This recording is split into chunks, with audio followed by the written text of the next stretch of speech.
There we go. Ahoy everyone, welcome aboard. I'll be your Captain Hillyan today, along with...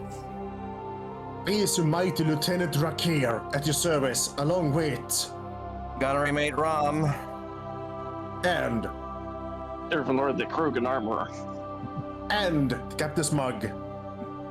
And welcome back to Mass Effect Legendary Edition, where last time we cleaned up some of the side stuff and such, and we'll probably clean up a few more of those before we finally go to Vermeer. Okay. Though we should get there, well, today at the very least.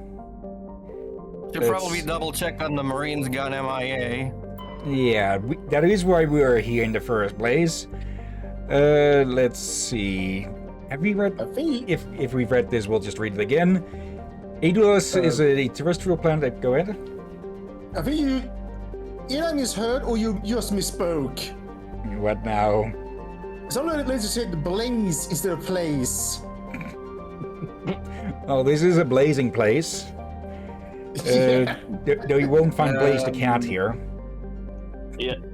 Aedulos is a terrestrial planet. Saddles here, but I don't have the mental capacity to even try. Well, we've seen alien cows. I guess you could ride those instead of alien horses. Yeah. Let's see. Aedulos is a terrestrial planet with an atmosphere of carbon dioxide and nitrogen. Aedulos' surface is covered by wide deserts of silicate sand with only a few areas of igneous rock highlands to break the abrasive, dust-choked wind. So it's basically the setting of every Western ever. Yep. Aedulos' orbit is congested with debris thrown inward by the gravity of the gas giant Antamelka. Due to a high rate of meteor impacts, exploration is highly dangerous. Okay, it has an orbital period of about 2.7 years. A day lasts more than twice as long. Pretty good atmosphere. Survivable temperatures. And yeah, we've said this multiple times, but even deserts can absolutely freeze. Just well, no water to freeze. And pretty good gravity. Basically, in the day, it's boiling hot. In the night, it's freezing cold. Yeah. Oh yeah, doesn't Peru have deserts? Yep. Or at least one. We actually, if you have the coast is set up, the cities are kind of in between deserts. And apparently, despite the meteor warning, we are landing. Yeah. Yeah. Now I'm gonna wonder. Won't in Peru's case mean you have a massive beach resort? Probably. I've never been to, but I've seen ads. Okay, so the way the whole thing, so the way Peruvian geography works is that on the side closest to the Pacific Ocean, so like the west coast is the coast, because it connects to the ocean, and it's mostly where we've set up stuff, and it's like cities with sand as well. And on the middle point is the Andes Mountains. It looks okay. It was either a thresher maw or more fucking Geth. Yeah. Whatever you do, don't try to ride it. On the middle point, on the middle point is the more mountainous regions, more forested areas with more peaks and valleys and such. And on the furthest part is the jungle that connects to the Amazon jungle and is a part of it. Which, well, is a jungle, you can probably freaking guess. I just had a bit of a realization about thresher maws. Like, they have a shield bar, which, well, it typically either means that something has, well, an actual shield or a biotic shield. And I doubt thresher maws have technological shields.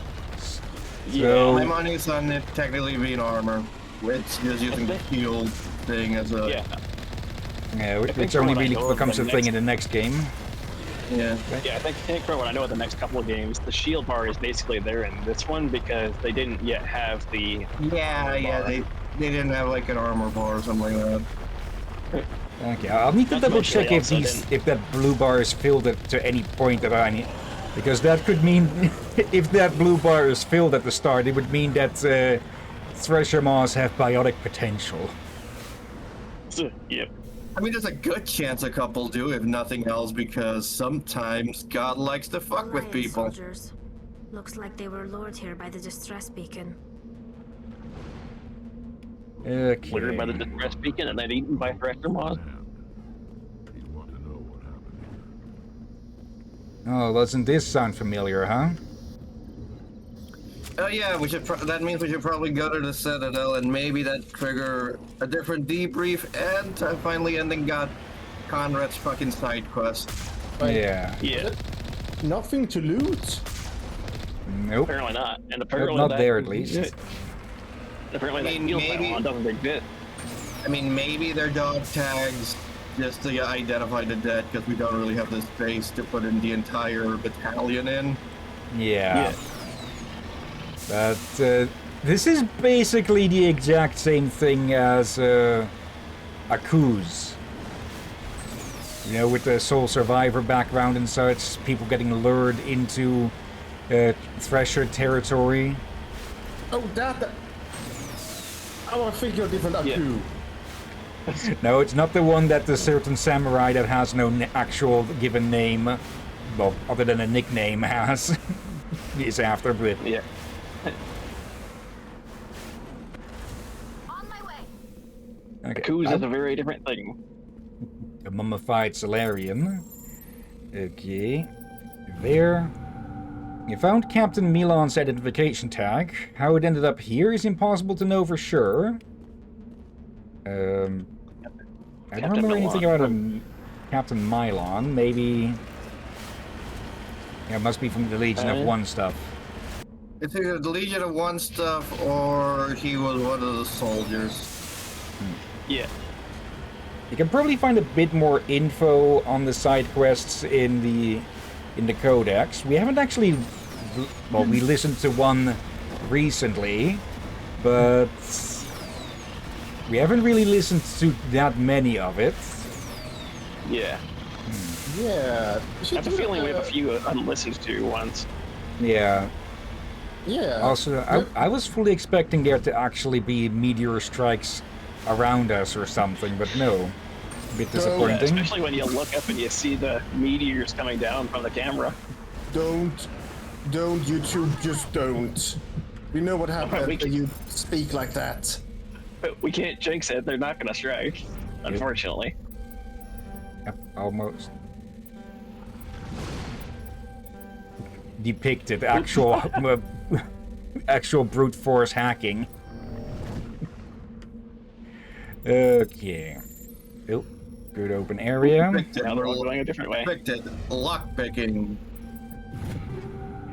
Okay. Not really worth it. 200. That reminds me, did you upgrade your guns of you and your team so they have different effects? You literally can. Yeah, we hope do have so. these here, and yeah, I specifically put these on the shotgun just to have a bigger knockdown chance. What about Tally or Rex or pretty much everyone else? Let's see. Oh, well, he has the Geth gun still, which is still just better than anything else I could hand him, other than Spectre gear, probably. Do I have one of those? It is only a little bit better in that you can fire it for 2 seconds more, and it has 4 less accuracy. But it also allows you to, like, insert whatever the fuck, so... Yeah. Let's give him high explosives and freezing rounds, because fuck whoever the hell you're shooting at. Yeah. Up there. Okay, Basically what 4 I'm meter hearing. blast radius. It gives 5 times more heat generation, but it also puts that much force on that, and on top of that, an extra 20% damage. Yeah. Which I'm suggesting you that might as well bit. be turning them into homemade cryo grenades. Actually, And what about Tally's gear? I kind of want to... There... Just turn this into a fucking grenade launcher. What about Okay. Tally? Don't forget her gear. Upgrade the snowblind. And yeah, that'll do. Okay, there's some minerals. Or something of value at least. Okay. Yeah, on the one hand, you could probably play around. If they had kept the upgrades like this in the later games, you probably could have ended up playing around with some interesting builds in that, with some stuff that gives extra heat generation at the for just massive damage ups. But on the other hand, people would eventually get annoyed with just having to sort all that stuff constantly. Yeah. So they did simplify it, and it in general, I think they did well with that. Yeah. All right. Also, Back that to rock Normandy. looks very out of place in the environment. Okay. No messages? No messages. All right.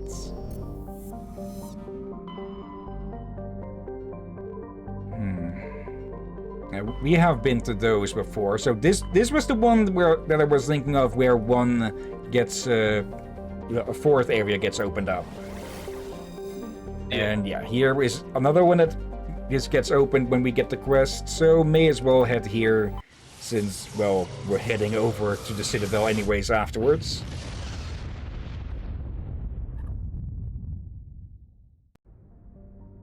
Okay. Starting from the outside again.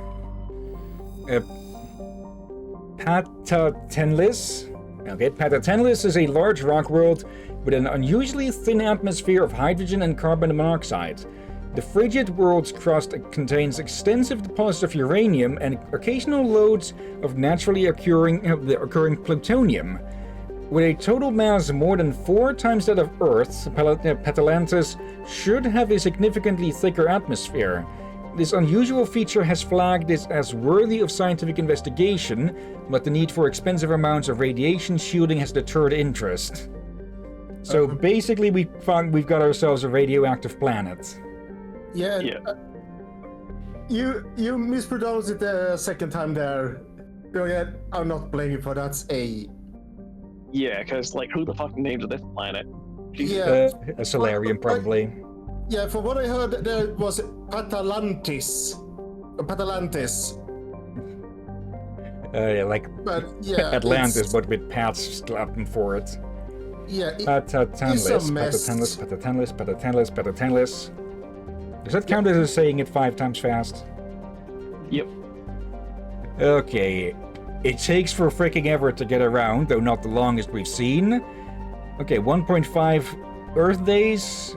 Yep, just practically a trace atmosphere, extremely low temperature, and high gravity as well.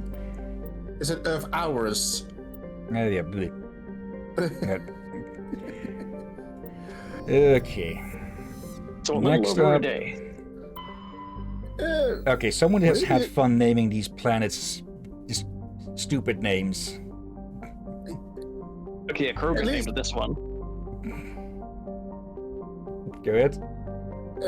This one sounds, at least it should be more pronounceable at least. Fakrothu.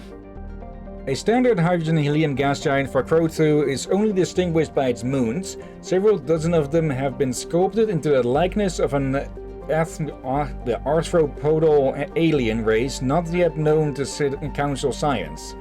Radiometric dating suggests the moons were worked over 500,000 years ago.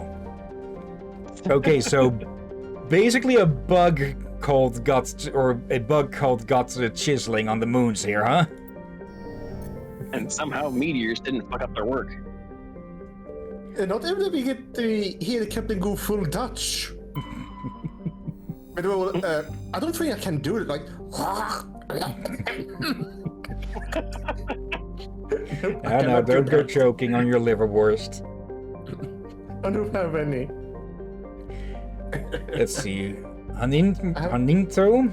Yeah, Haninto is a Jovian-sized gas giant with a standard hydrogen-helium atmosphere, traces of methane give the planet its distinct cobalt blue tint. Spectral analysis indicates its extensive ring system is mostly composed of ice crystals. Aninto has an exceptionally powerful magnetic field, which creates strong radio interference throughout the inner system. Okay. Huh. So if you want to phone home, don't go there. Yeah. Paraffin, probably the most normal name out of this bunch so far. Paraffin is a small, unremarkable rock world. The surface is scorching hot and mainly composed of calcium with deposits of aluminum. Paraffin's low mass has left it tightly locked to the star Han. If there were any resources of value, mining stations could be established on the relatively temperate twilight band. Okay, half a year's orbit. Same for the day because it's tide locked. No atmosphere, extreme temperatures, and only half gravity. Oh.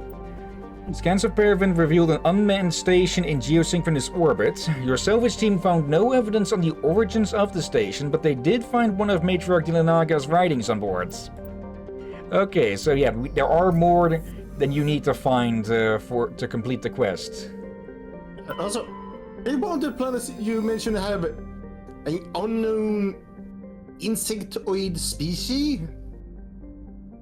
No, that the moons were worked into this this face of an arthropodal type alien or something, for likely a goddess or something.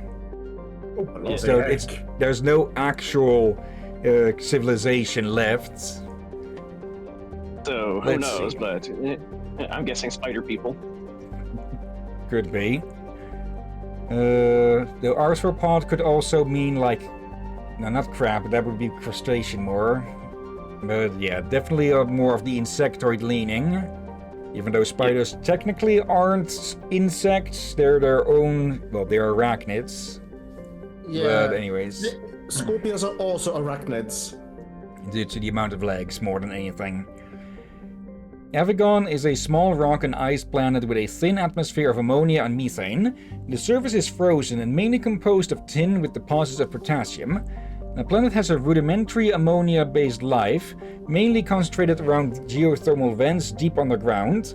Severe storm cycles are common. Due to limited visibility, navigation may be difficult. Okay. It has an orbit of about 42 years, a day of about 2 days, or 2 Earth days. 0.8 atmosphere, low temperature, and pretty decent gravity, and, well, we're headed here. Yeah.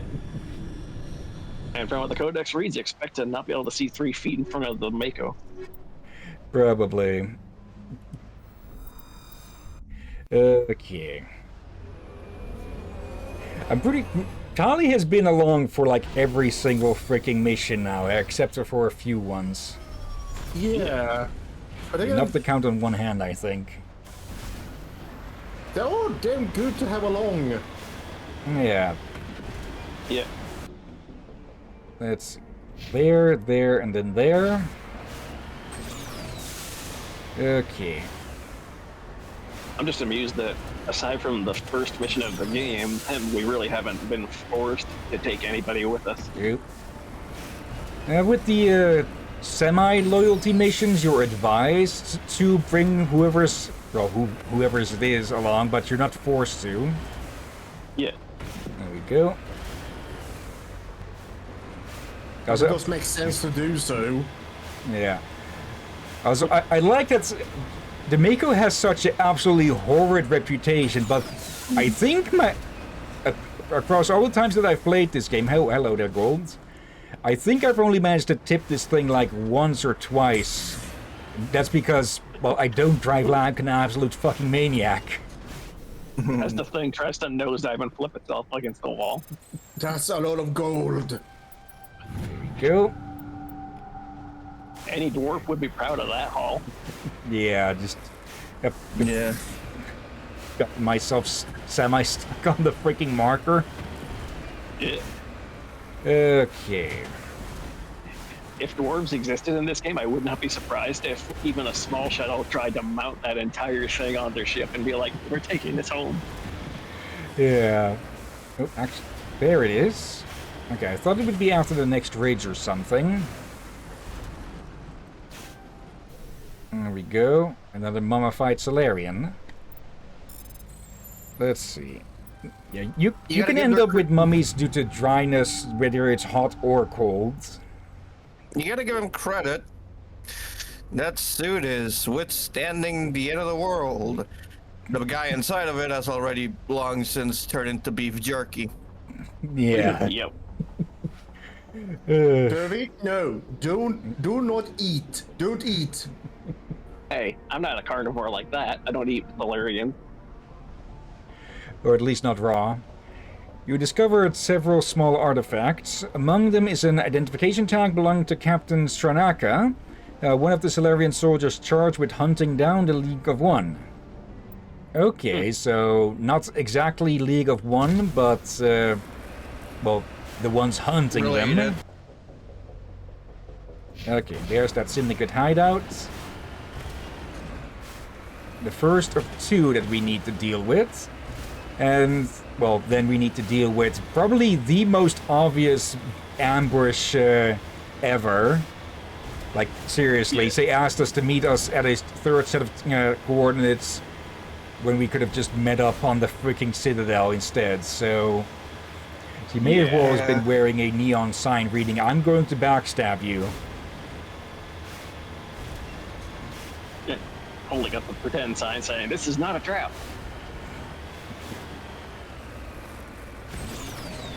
Okay. They actually got a good strategic position here. So do these cliffs go all the way around? Because there has to be a weak spot somewhere. Yeah. Like Where it is, here. we will find out. Yeah, this is a whole lot more climbable. They're not even smart enough to put up sentries overlooking the weak spots. Of course not.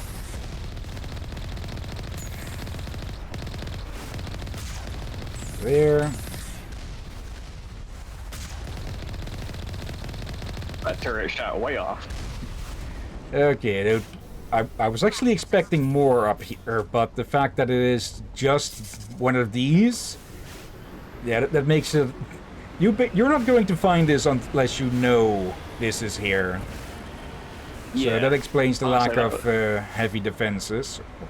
Heavier defenses. Is that a hole in it? Okay. Okay. Just pop that off. Now, let's see how this works. Or if this will even work past one singular shot before it overheats. Just firing it and then having to wait like you're reloading an M79. Okay. If the gun explodes, it works. Hello, gentlemen. Yep.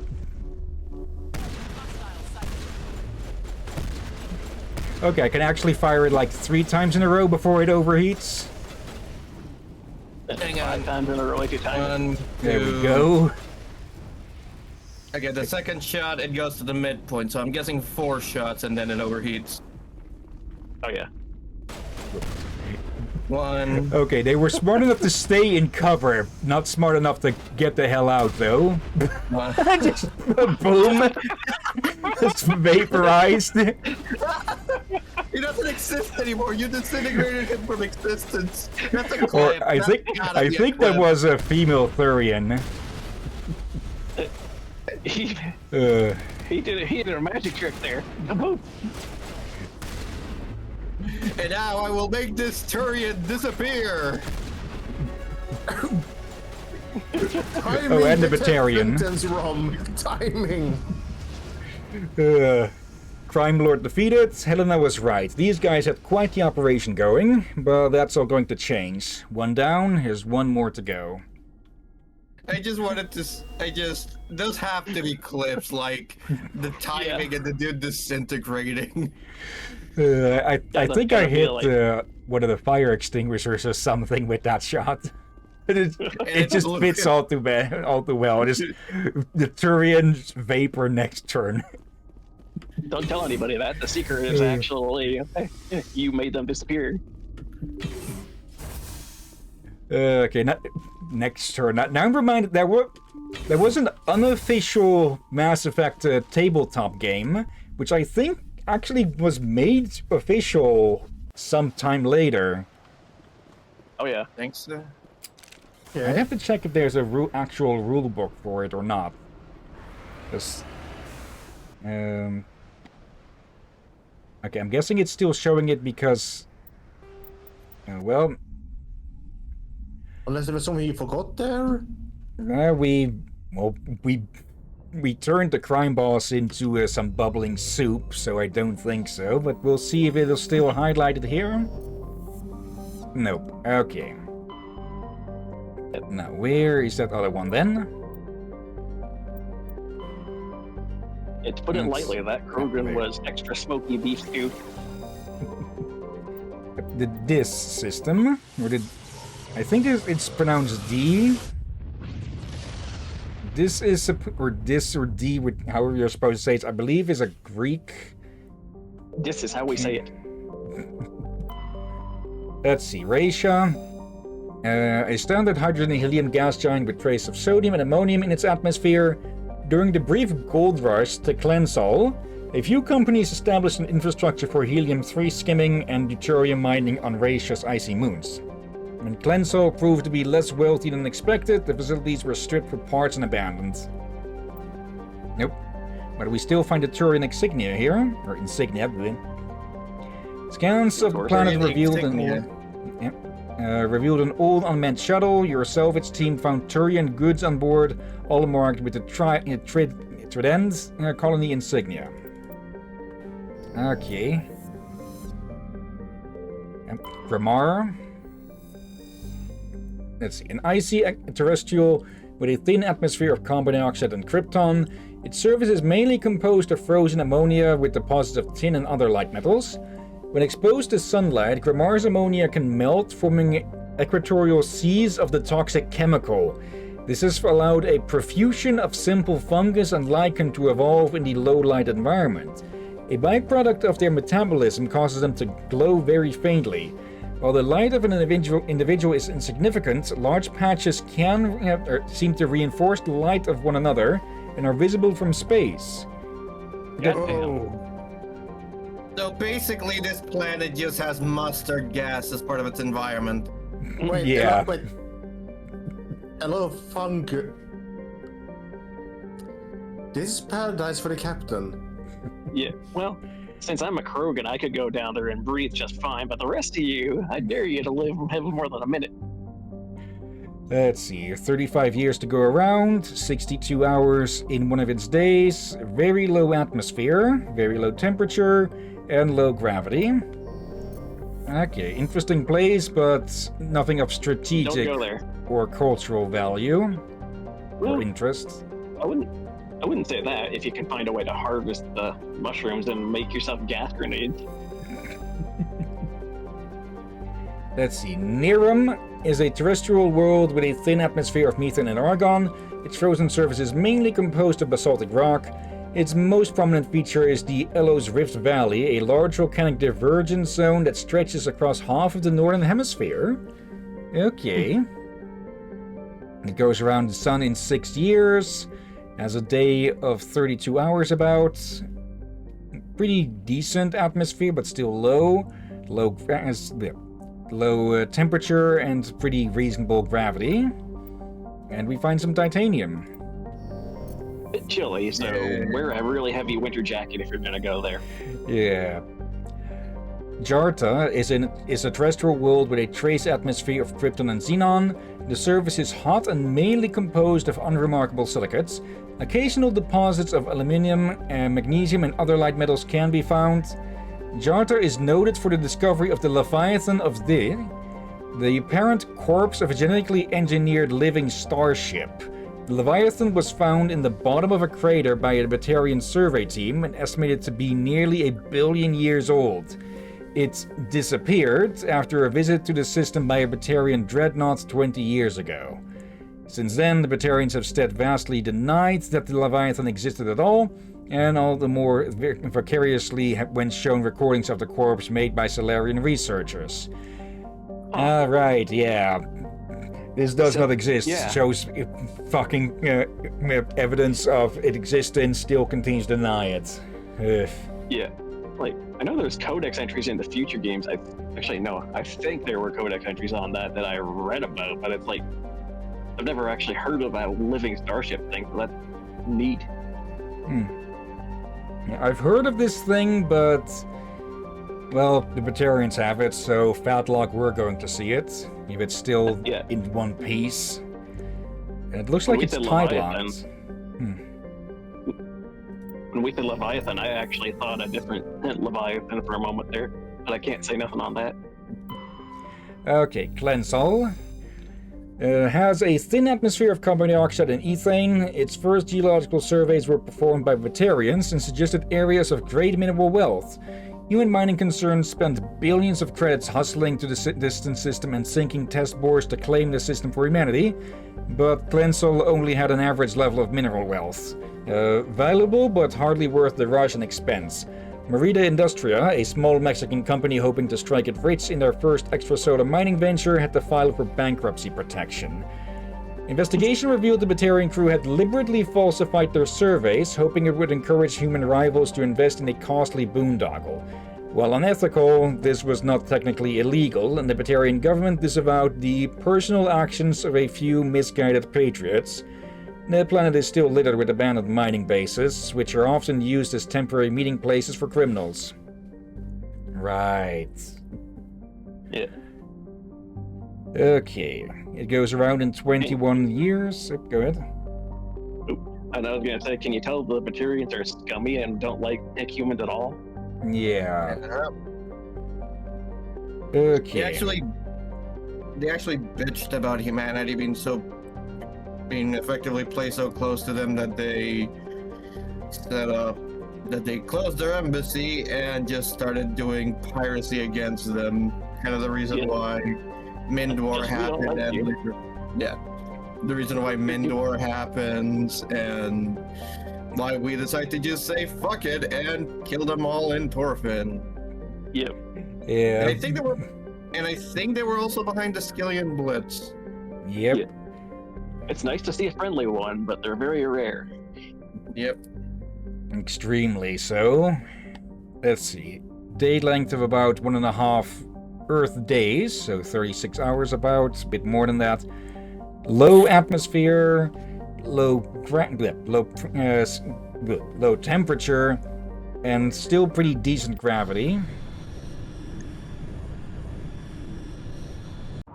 The gravity won't kill you, but the light there might. Okay.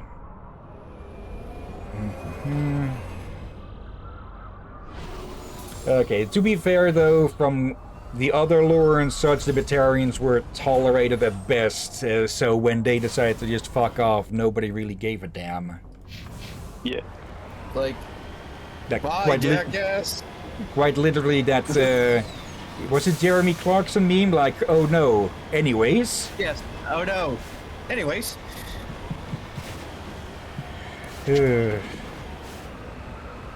Like, apparently the guy's quite a jackass, but at least he's funny. Yeah. Less of a jackass than other people. Okay,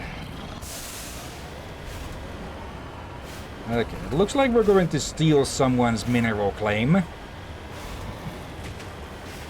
It's our mineral claim now.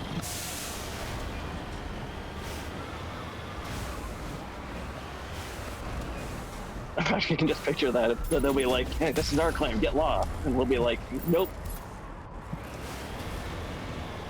Nice claim, we've got a big gun. Fuck you. Speaking of... oh, another Really should have contender. the soundboard There, right for just send a brick of metal through their fucking skull. Though, actually, it's probably more... just more sort of rocket-propelled grenade, seeing as it actually explodes and such. And not just a Mass Effect slug. Platinum. There we go. All right. Let's check this first, and then we check whatever is over towards the south or behind us. Yeah. I'm confused. Why are you using that? Well, it is a big lump of metal. Okay. Not really sure where you're going with that, but if I had to make some theory suggestions, it would be interesting to stuff metal down the Mako's barrel and turn it into a harpoon gun.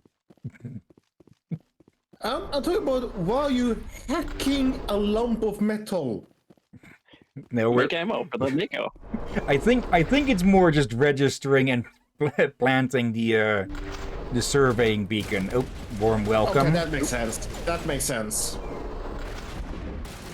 More I on saw in a that bit there. After these.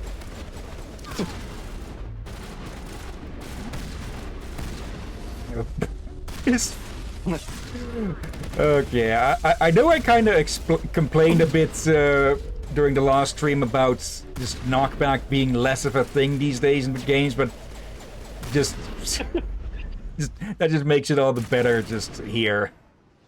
Yeah. Oh, Mass last Effect always one. had pretty great knockback back though. Here we go. Oh.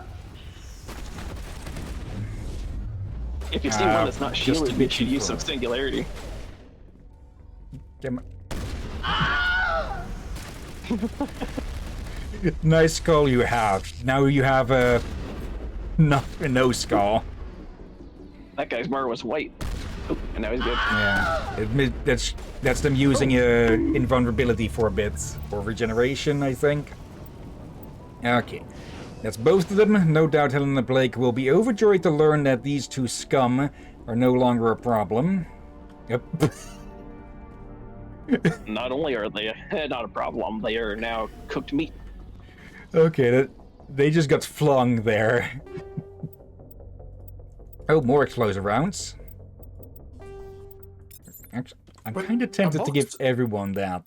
Wait, I think I saw books like that with the ship you found early in stream. You said there was new loot.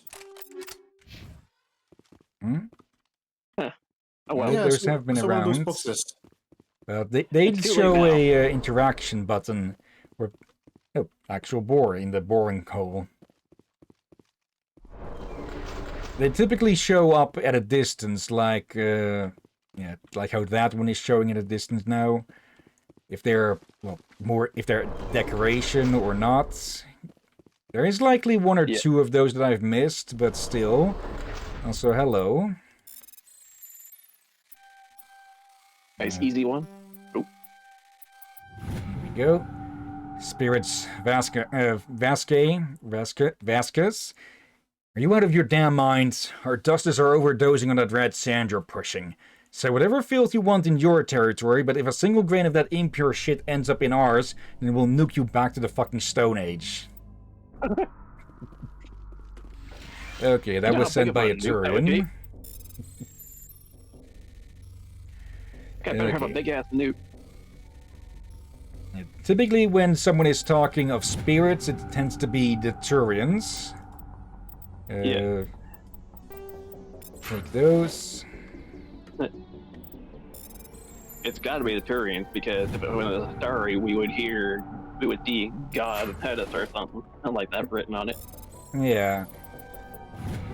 And I think we mentioned, next, a level 10 one now, or rank 10. I don't think there's been much about, I think we brought this up before, but there hasn't been much, if any, word on Solarian religion or anything like that. Yeah. Yeah. So Also, it's how they can be secretive bastards. It might just be that they just don't like to bring it up. I don't think I've ever seen. You first? I saw a thumbnail recently on YouTube that seems to. There might be a new Mass Effect game coming up. Okay. About time, but we'll see if it's any good. Again, Was it probably about upcoming Mass Effect games? We continue storylines that have been left off in the other games. Yeah. Again, grain of salt, folks. Yeah, just half the Sahara. Half the Sahara's worth of salt. Okay.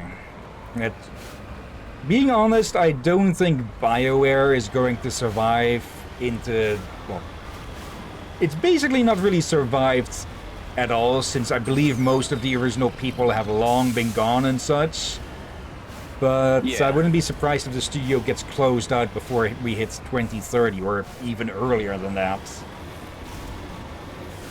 So honestly, if we do get more Mass Effect games, it might be better to get them from other studios. Yeah, it might be better to do something like what Playground is trying to do with the Fable series. I've heard that Fable is doing something again, but I don't know actually what. Old footprints, no sign of survivors. Well, that one's tricky though, because Fable was original. Go ahead.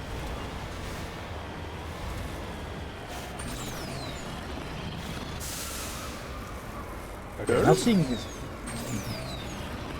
OBS didn't disconnect or anything, so... Dervin, did you might just die or something? Let's see, minigame to pick pockets of corpse. I think the mic died. Let's see, this dead traveler had a League of One medallion, or League of One. Where he found it and what he was trying to do with it is unclear. And the fact that we had another, or corpse, actually wasn't, no, that wasn't even on this planet.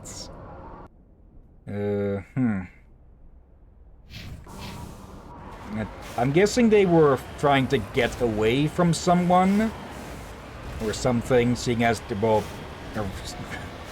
an escape pod and all such, but, well, they landed on here, so that was basically a death sentence, no matter what. Let's see. Honestly, something I think that could work with Mass Effect would be something XCOM-like, or like too far, or maybe actually that would be similar. I think something Mass Effect with something turn-based Mass Effect could work, like XCOM-like, or that Mechanicus game. I think it's getting a sequel. Yep, it is. Oh yeah.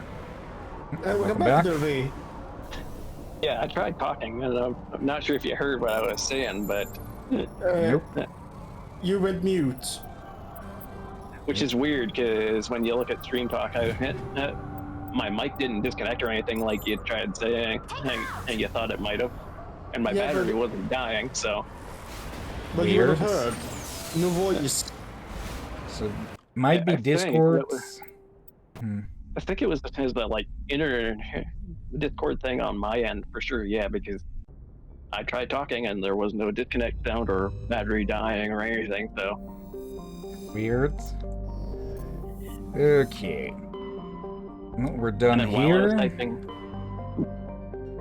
While I was typing up my message in Stream Chat to let you know that I was going to try to reconnect, and all of a sudden did a disconnect and reconnect sound. I don't get it. Oh, what the fuck? Okay. Yeah, I think this place is new as well. Okay. Yeah, basically, I think they probably should try a few spin-offs with this franchise. It's, well, seeing as it's 15 years later, would be high time. Also, welcome back. Welcome back. What did I miss? Did you disintegrate somebody again? Yep. Dang it.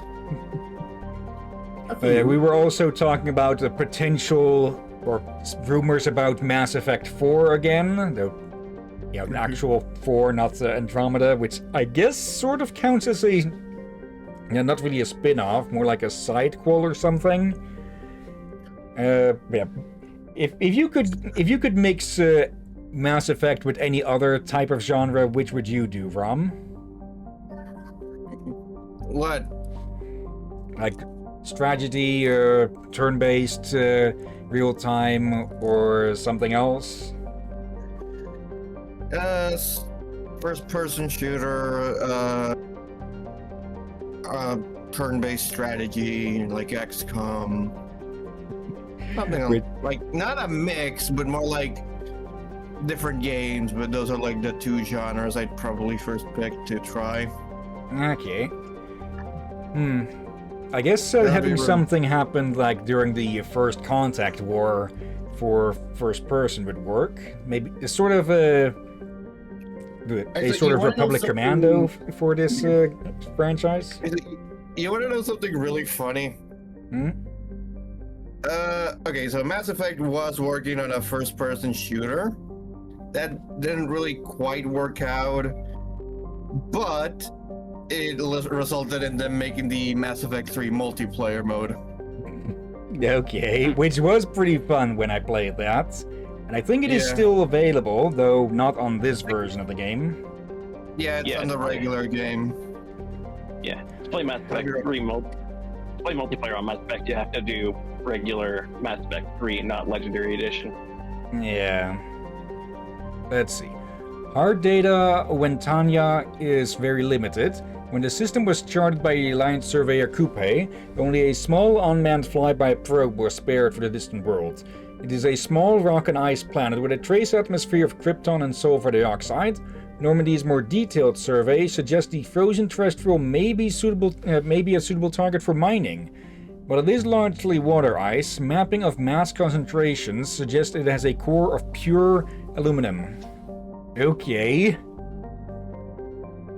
Orbital period of 82 years, a day length of 32 hours, practically no atmosphere, so an extremely low temperature, and very low gravity as well, though that would actually help with mining, because, well, it would be a lot easier to get stuff off planet. Although, with how it's reading, clearly ice runners would be the way to go for mining so that they could just bring water to other planets. Why does this planet sound familiar? Thrumlin? Thrumlin is a frigid world with a thick nitrogen-argon atmosphere. The crust consists of silicates and various unremarkable ores, but is surprisingly rich in phosphates. Since the atmosphere lacks free oxygen, the phosphates are relatively pure and could be of value in the manufacture of fertilizers and incendiary ammo. Okay, that they point that one out specifically is worrisome. Yeah, two very different things there too. Though that does remind me a bit about what was that process called again? The same one with which you could make, well, fertilizers and toxic gas. Like Sabaton has a song all about it called Father. Harbor Bosch or something like that. I don't actually know what that entails. Let's see. The orbital period of 31 years, 69, nice, hour day. Very specific, oh yeah, it's extremely high pressure, yeah. Low temperature, and average-ish gravity. And we found some plutonium. Oh, I haven't heard that song yet. Well, listen to them. Okay. Let's see. Maganlis is a rock terrestrial with an atmosphere of sulfur dioxide and trace amounts of helium. Scans reveal ancient lava plains on the surface, implying the geologically active past. The crust consists of sulfur and basalts, but the planet's mass suggests a core of iron and heavier materials. Cursory drill coring suggests the possibility of simple subterranean life. Okay. I'm sorry, just for a second, I thought you said bath salts. You know, basalt. Maybe this is where they get bath salts from. Maybe. I'm pretty sure people wouldn't want to be snorting basalt, because I'm pretty sure that's when the particles of that are very jagged. You might as well be snorting sandpaper. I mean, Also- people do math. Also, this Okay. planet does not look like it's made out of rock. It looks like it should be a giant ball of gas. Yeah, I was expecting it to have like an extreme atmosphere as well to keep all that sulfur dioxide trapped, but no. It just looks like a fucking lemon. Yeah, given the whole sulfur dioxide atmosphere, it might be that it looks like a gas giant, but if you go deeper, you can see the rock. Yeah. It's a bit like Venus in a way. Mm-hmm. Let's see, an orbital period of 2.4 years, a day of 33 hours about, almost 1 atmosphere, though extremely low temperature, because there's probably not much heat coming through all of that, huh? Yep. That actually reminds me, the whole reason that deserts will, one of the reasons that deserts freeze during the night is because there's typically not much clouds overhead to actually trap the heat during the night. Yeah. So yeah, if it's a clear day, it'll typically mean that a cold night will follow. Yep. Okay, and 1.1 gravity. Nope. While scanning the planet, you discovered the remains of a damaged research vessel. Your recon team found no signs of survivors, but they did bring back a Rokum outpost insignia. Okay. Well, we didn't find anybody on this long dead rock, but we found out that apparently somebody was stupid enough to try and make a colony here. Yeah. It was a research vessel, not a colony vessel, so someone was taking a look at least at the place. And then fell into the planet. Oh shit, I know this one. Oh, I was looking forward to it. So, that's actually a Dragon Age reference. Okay, I know it sounded familiar from something. I wouldn't have known that. But that's fun to know. Yeah, basically the Amaranthine is, if I remember correctly, yeah, it's the main setting of fucking Dragon Age Origin for the Awakening DLC for Dragon Age Origins. It's the city where, yeah. Okay, that's a big basically the city main if it's city. planet-wide. Yeah. But yeah, this is named after as a reference to it. Yeah. If humanity were to ever escape this blasted rock and start exploring planetary systems outside of it, you know for a fact that people would drop the whole scientific naming in a freaking instant and start calling things like Planet Captain America and such within a freaking year, huh? Yep. Especially if They we were literally settling on it. they named a boat Bodie McBoatface. Humanity should not be allowed to name shit. Rocky McRockface.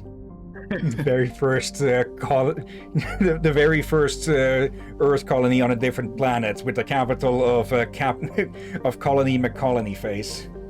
Yeah. Amaranthine is a chilly rock world with an atmosphere of carbon dioxide and nitrogen.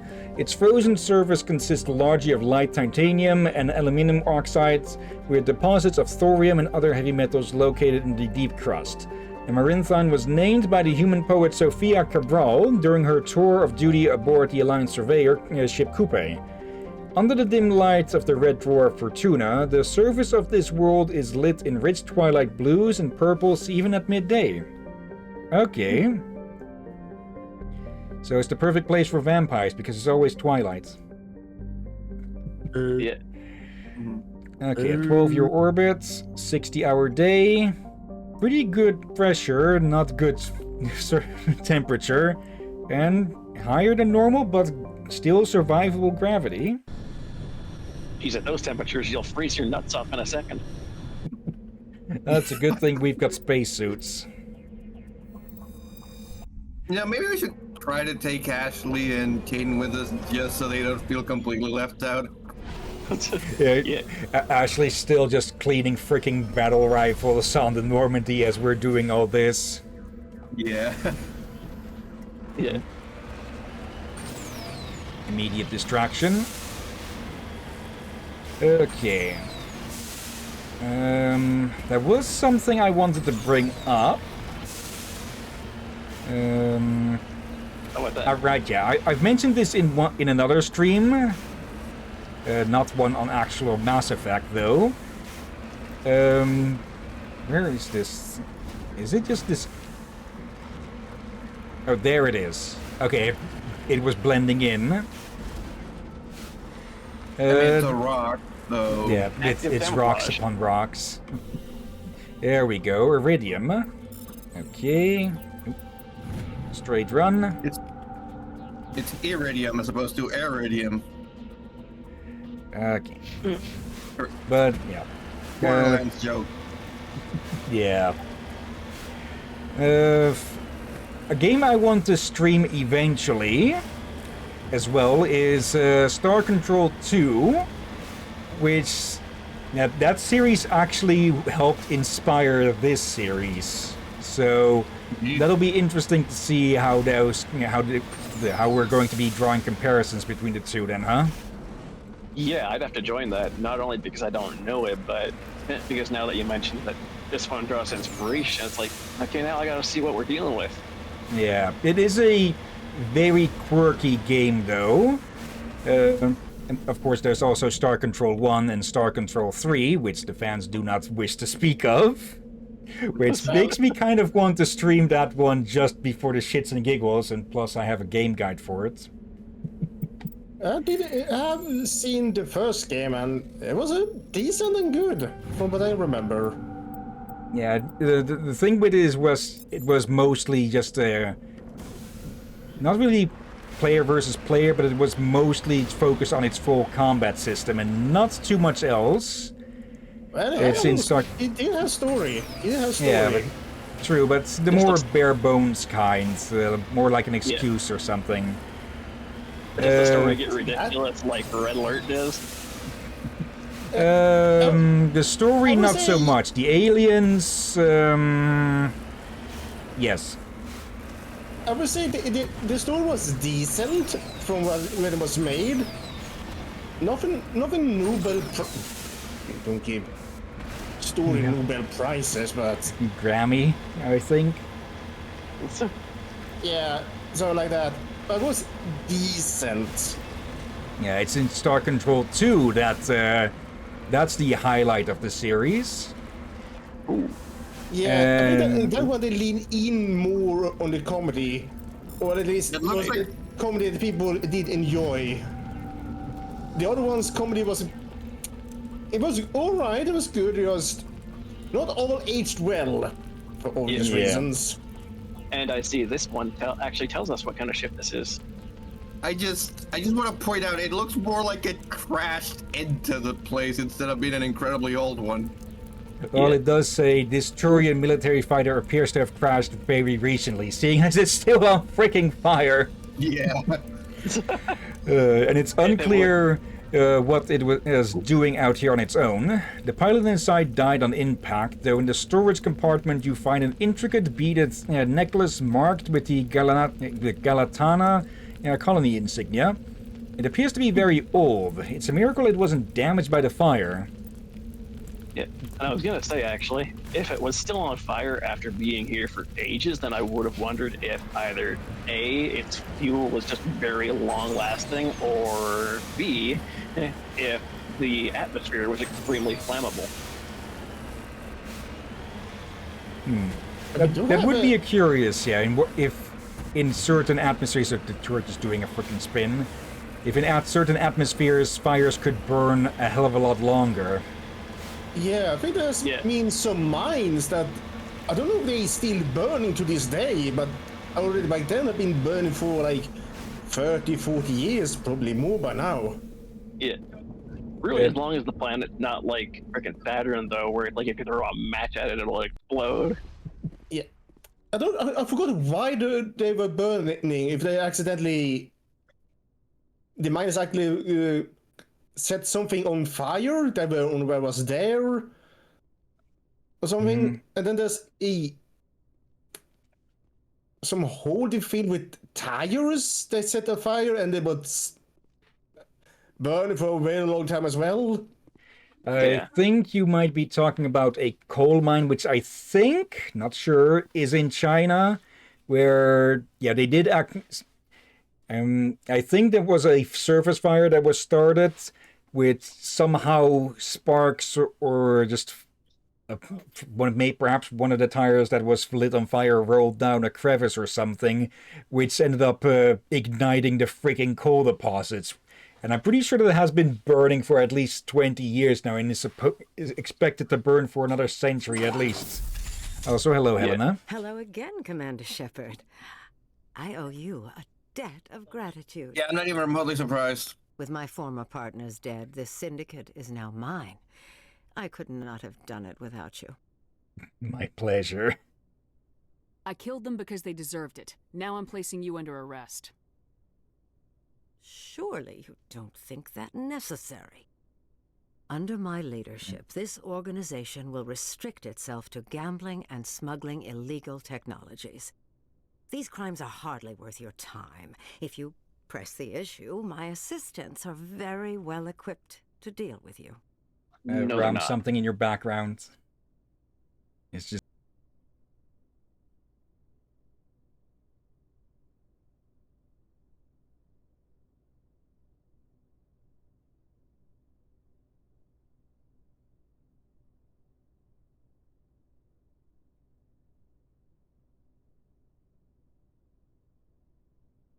Third time would be the charm.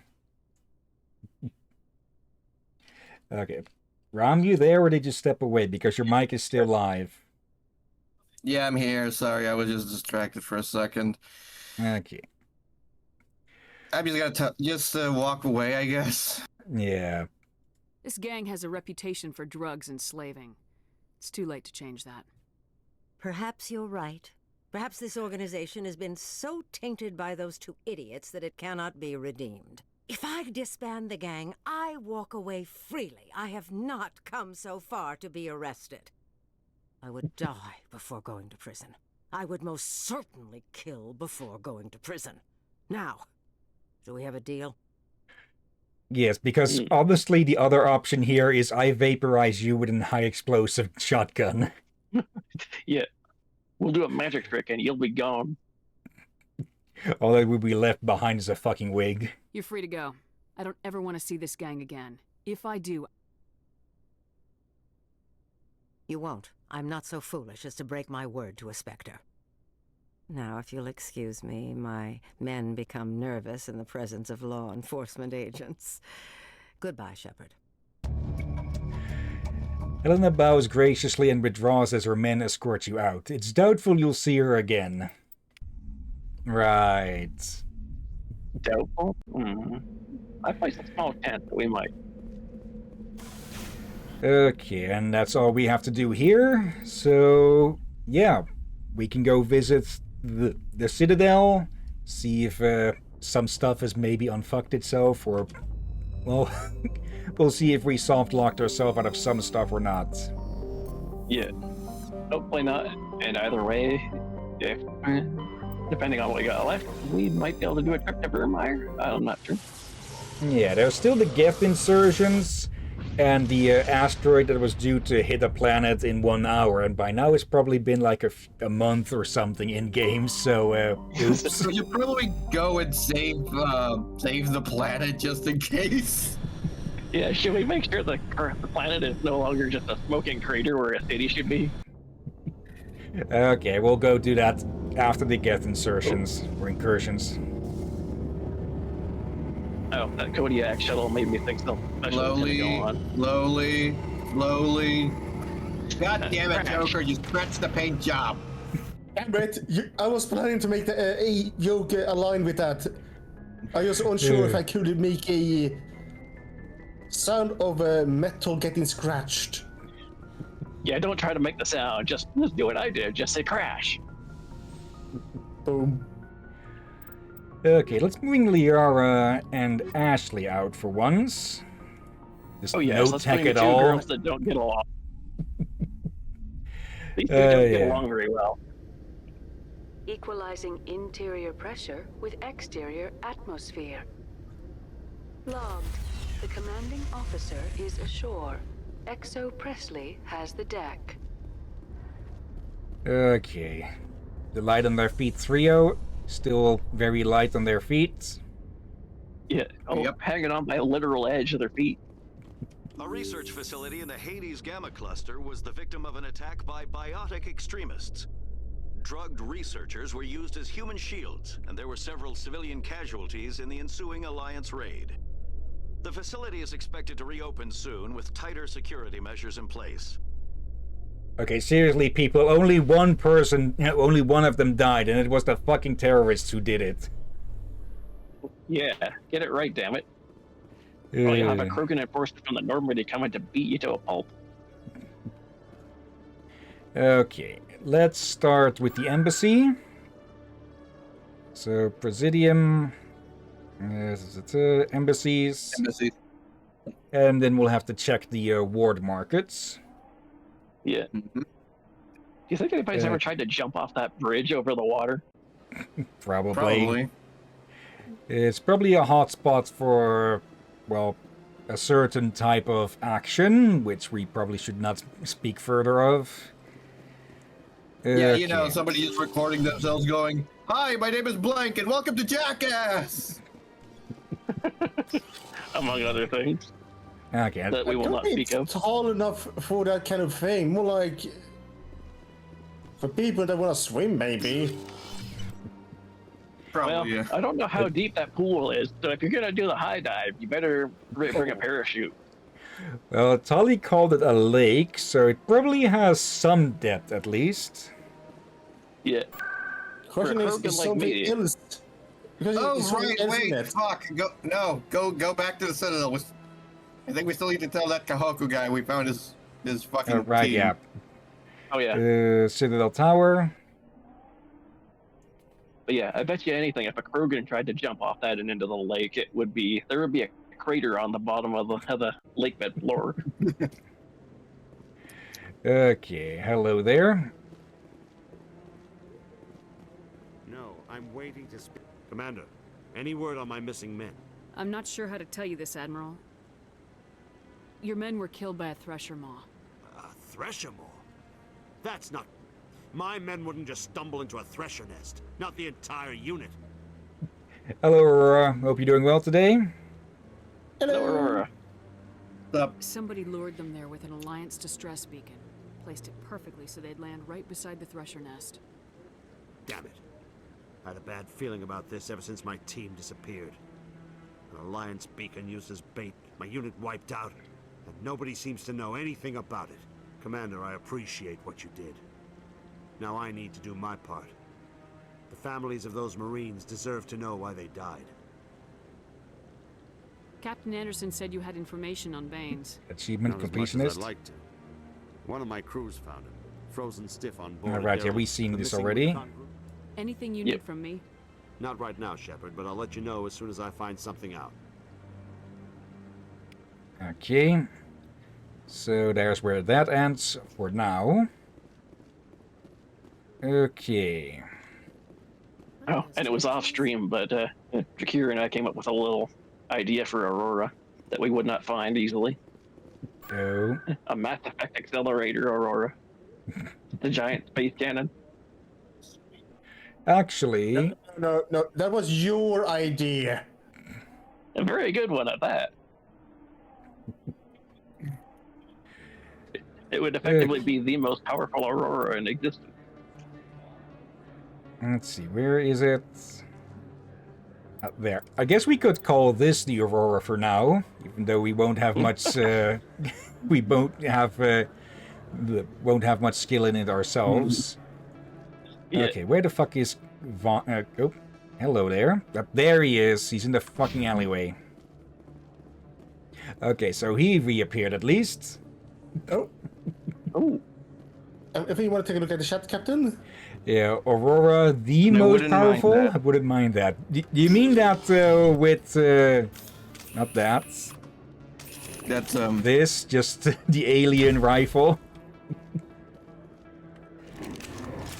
Okay, which just sounds like some thing unfurling. Yeah. That's the alien rifle, okay. Okay, and here's Hey, Conrad. dipshit McDumbass. Commander, I've been waiting for you to get back. I've got Can an I idea, punch this and guy I for wanted you? to run it by you. I got a lot going on right now, but I can spare a moment. Great. This'll just take a minute. With so many human colonies being attacked, I'm not sure that one Spectre is enough. What if you signed me on as another Spectre? why. Conrad, I don't think that's a good idea. But I'd make a great Spectre. I'd be right there with you, showing the Council what humanity is capable of. I want to be with you, fighting the good fight like you did on Elysium during the Skillian Blitz. Okay, for one, just exactly how many seconds of military experience do you have? Because I presume it to be in the negatives. Let's go with none. I believe you, Conrad, but there's another fight that needs you. What? I don't understand. You just go away. You know what keeps me going out here? Knowing that people back home are keeping humanity strong. You're right. I just got so caught up in all of it. I wanted to help. I'll go home. Thanks for setting me straight. Okay, and that's the last we'll see of Conrad Werner forever. No. Yeah. Yeah, later, Conrad. And we should really tell him to fix his frickin' chin strap of beard there. It's off color and it bothers the shit out of me. Relations between the Alliance and the Solarian Republic have finally concluded. Solarians praised the openness and flexibility of Alliance negotiators in pursuing a deal that benefited both sides. The deal was brokered by new Alliance negotiator Thomas Kent after his mentor Elias Keeler withdrew, citing health reasons. Okay, Oh, any yeah, relations the to a big Clark? dude. We did a good thing there. Yeah. Yay. Yeah, you keep getting surprised by that freaking Quarian. Lorian. But yeah, that was the negotiator who was high off his fucking balls. Yep. Or the one that stepped away, that is. Have increases in Citadel traffic endangered our safety? Emily Wong offers an inside look at the dangerous world of space traffic control. Okay, I think they're starting to run out of the big ones. Yep. Also, seriously, no And we're chatter starting to between you reach- two? Okay, sorry. Nothing? No worries. And I guess, yeah, we're reaching the all-time news now, which means there is not much left to discover. And there is supposed to be more chatter between the characters and such, but I guess these two are not in a talking mood as they just both instant transmission over. Yeah.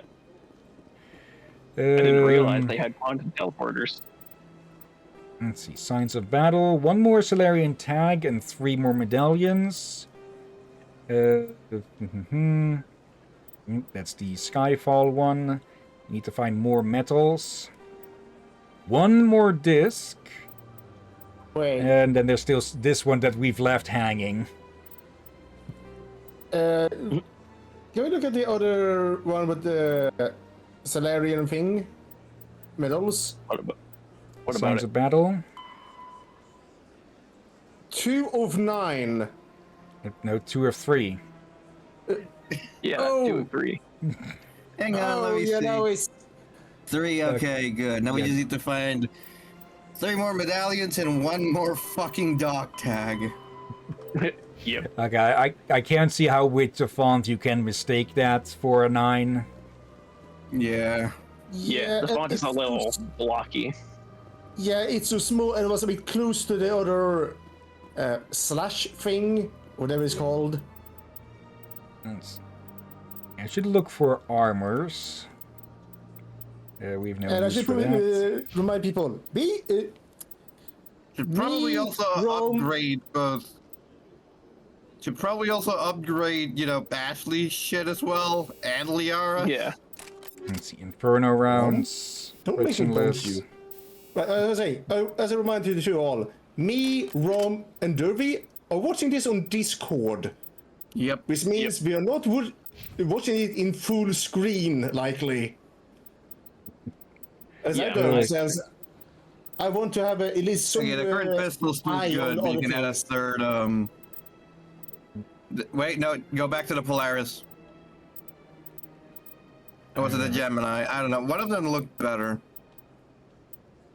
Power is slightly better, but just massive more duration. No, like I saw the one that had power, duration, and I don't remember what it was.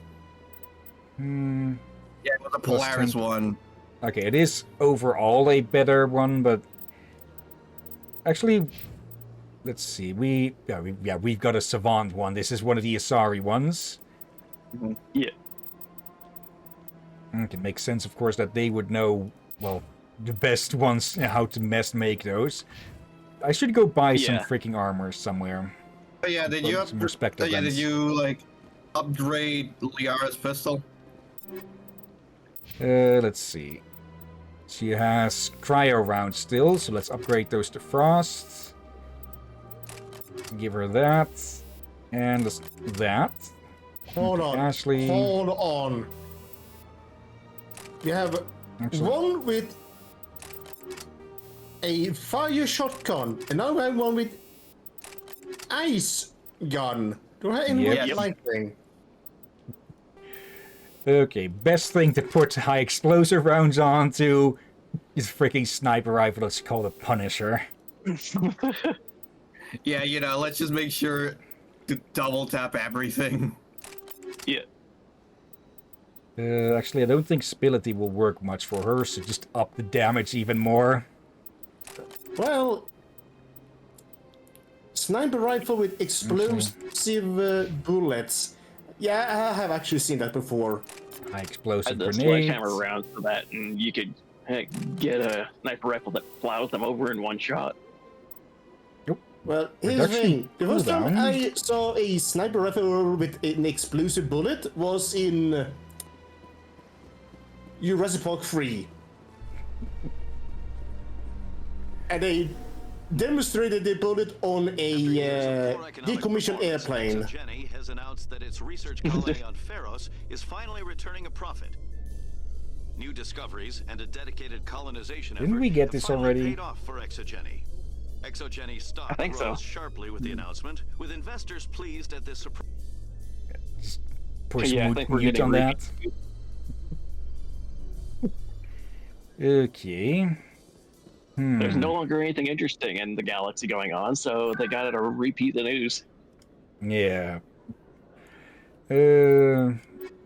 Anything of interest to say between you two, perhaps?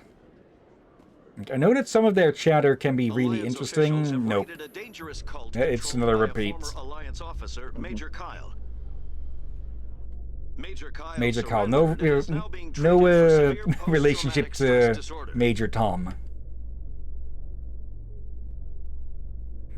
It'd be extremely funny if his first name was in fact Major, and he then reached the rank of Major. Major. Like fucking Catch-22. I wouldn't be surprised. There's of course someone going to be called freaking Major or Private. Yeah. Private Clark! Oh my god, the fucking boot camp's gonna chew you alive, Private. Logged. The commanding officer is aboard. Exo Presley stands relieved. God. I blame you for how my brain went everywhere. Like, stop kicking privates.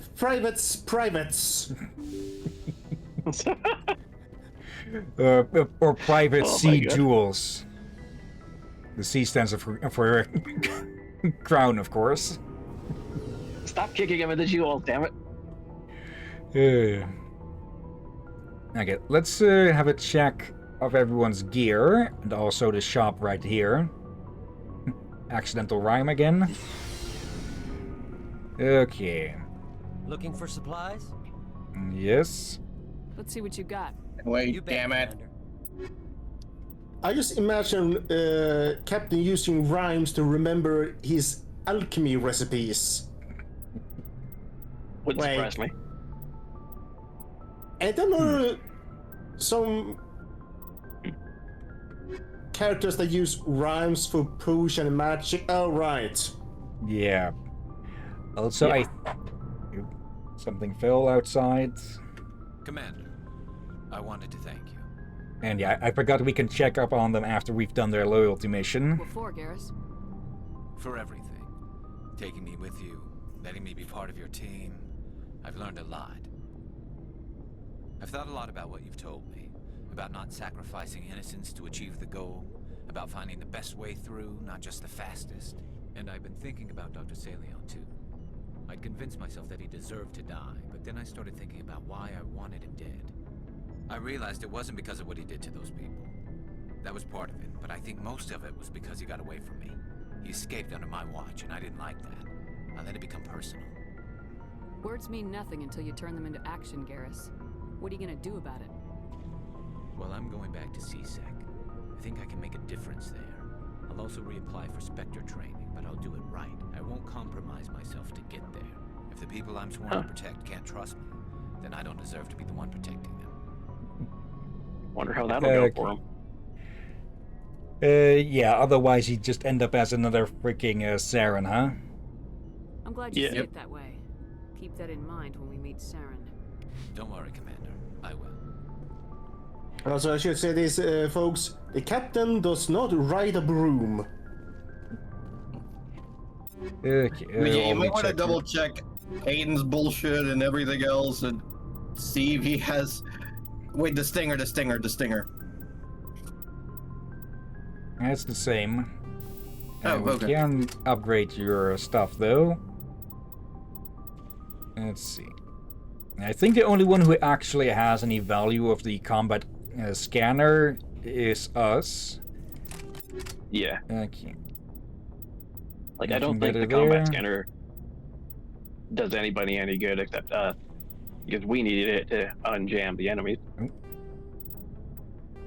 Okay, I do gotta say that yeah, I forgot how uninteresting the armors in this game were. They were just starting, and a lot of these armors would be used as Mook armors later on. Yeah. We get better stuff in the future games where they start to segment armor. Yeah. Okay. I remember some of the stupid stuff in Mass Effect 2 where you could just get codes from freaking Dr. Pepper or something for certain armor bits. Oh shit, yeah, you could get like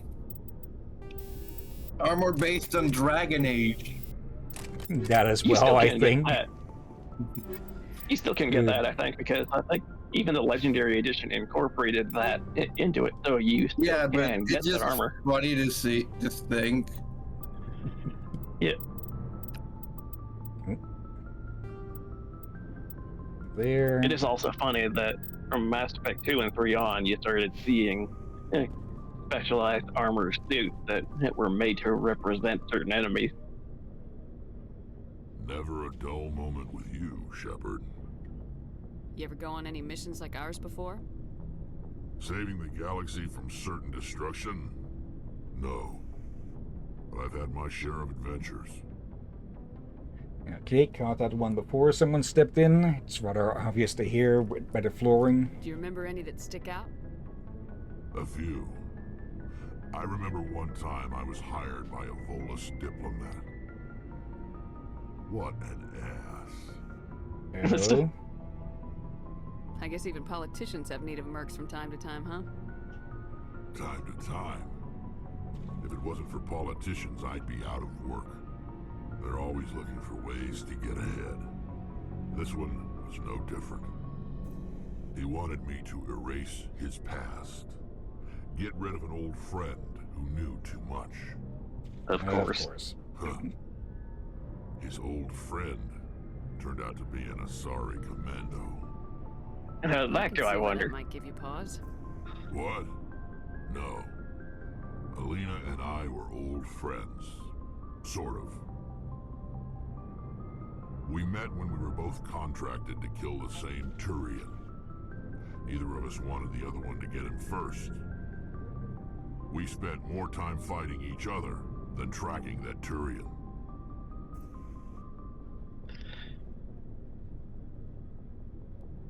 And apparently the captain has been distracted momentarily. Okay, I might go mute a bit more often because there's a bit of maintenance being done outside. I'll call it that. Oh, yeah. AKA there was a hole put in the fucking wall to make it easier to get to something on the other side. Jesus. An Asari commando mercenary.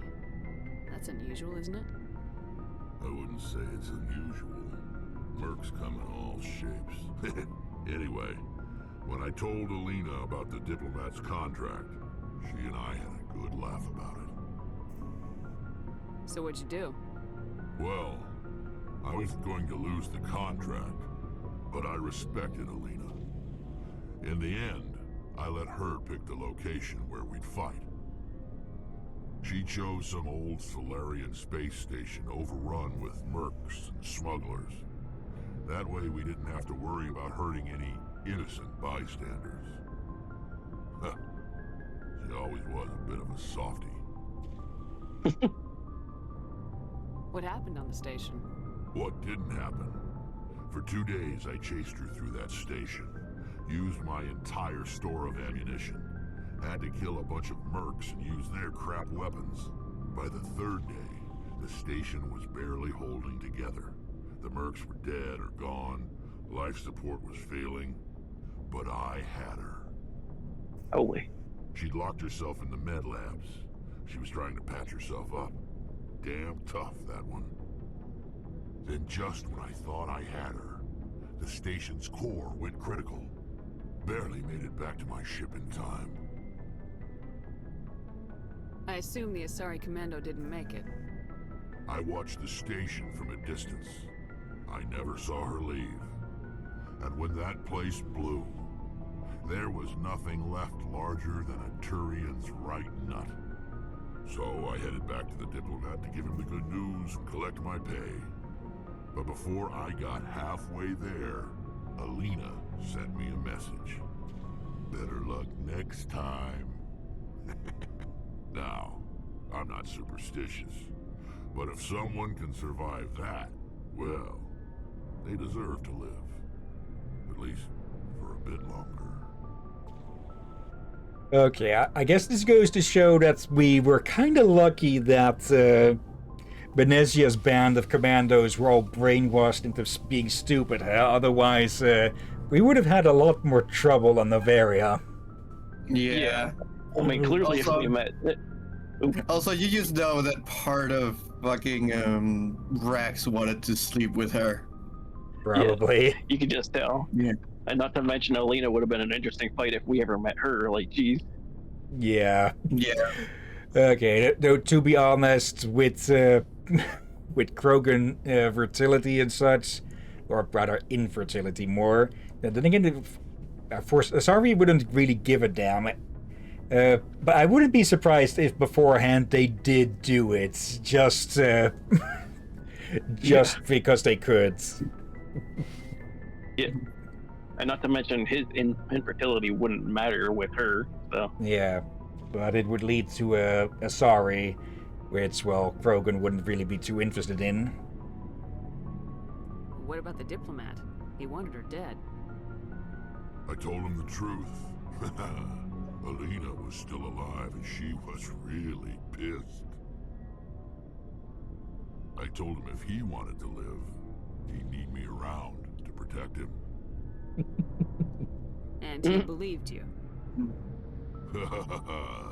He kept me on as his personal guard until he died. Natural causes. Easiest job I've ever had. A little boring, but credits are credits. So long, Rex. Shepard. Oh, we got a codex page out of that. Yeah. I don't know how old Rex is, but that just makes me think, like, however old he is, that's just like 100 years out of his life that he's like, okay, easiest 100 years of credit. Yeah, I think they live similar, or naturally they live to about the same age as Asari, I think. Could be a bit longer. Yeah, it's in Mass Effect 2 that we encounter an Asari conversation that, like, that gives you a pretty good comparison of how similar Krogan and Asari lifespans are. Now I'm kind of curious what the average lifespan for Volus is as well. I'm guessing somewhere in the hundreds or so, or in the 100 or 100-ish or so. Yeah, I can't imagine the Volus and the Turians and them will live that much longer than humans. Yeah. Like, Elcor I can buy getting to like 300 or so. Okay. Yeah. Geth That might just be because incursions. they're got a slow metabolism, though. Probably. We say goodbye to this place once more. Don't scratch the paint on the way out, Joker.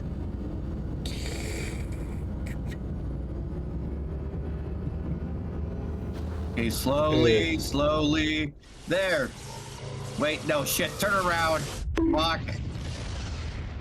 But you Joker, left go the back. heater on. I forgot my lunch. Message for you, Commander. Just came in over a secure channel. Shepard. Who it is? This is Admiral Kahoku. I found out who set that trap for my men. The ones killed by the Thresher Maw. Damn, I hope you get this message. It was a group called Cerberus. An Alliance Black Ops organization. Top secret, highest level security clearance. They vanished a few months ago. Dropped right off the grid. Nobody knew where they went or what they were up to. They've gone completely rogue, Shepard. They're conducting illegal genetic experiments, trying to create some kind of super soldier. I don't have any proof, but I found the coordinates for one of their research worlds. I'm uploading them with this message. They're completely out of control. Somebody needs to stop them. I've done my part. Now it's up to you. This is probably the last you'll hear from me. Cerberus is after me now. I need to disappear before they find me. Okay, now we've got an actual descriptor to what Cerberus is, huh? Yeah. Yep. Rogue Black Ops. And this has to be my first mission that I've heard about where we actually fight Cerberus in Mass Effect 1, because I didn't know about any indirect confrontations in Cerberus until now. I misread this planet. Pretzel. What did you misread? Bagel. That's a big misread. Bagel is an enormous terrestrial world in an atmosphere of chlorine and ethane. Its surface is mainly composed of sulfur with deposits of aluminum. No landing has ever been attempted. You did that on purpose, didn't you? Of course. Okay. Planet Bagel goes around in 18 years. It has a day of 50 hours, 1 atmosphere, low temperature, and pretty good gravity. Yep, turn insignia. And all the sides of Mars. While scanning the planet Bagel, you discovered several marker buoys orbiting it. Chief Engineer Adams secured some high-res optical images of the buoys, which appeared to have been neglected for some time. Each one was marked with the Batika on the insignia. Well, at least it rhymes with bagel. Yeah. Okay, Magi. Holy fuck. Okay, Magi orbits the Vamshi binary giant stars.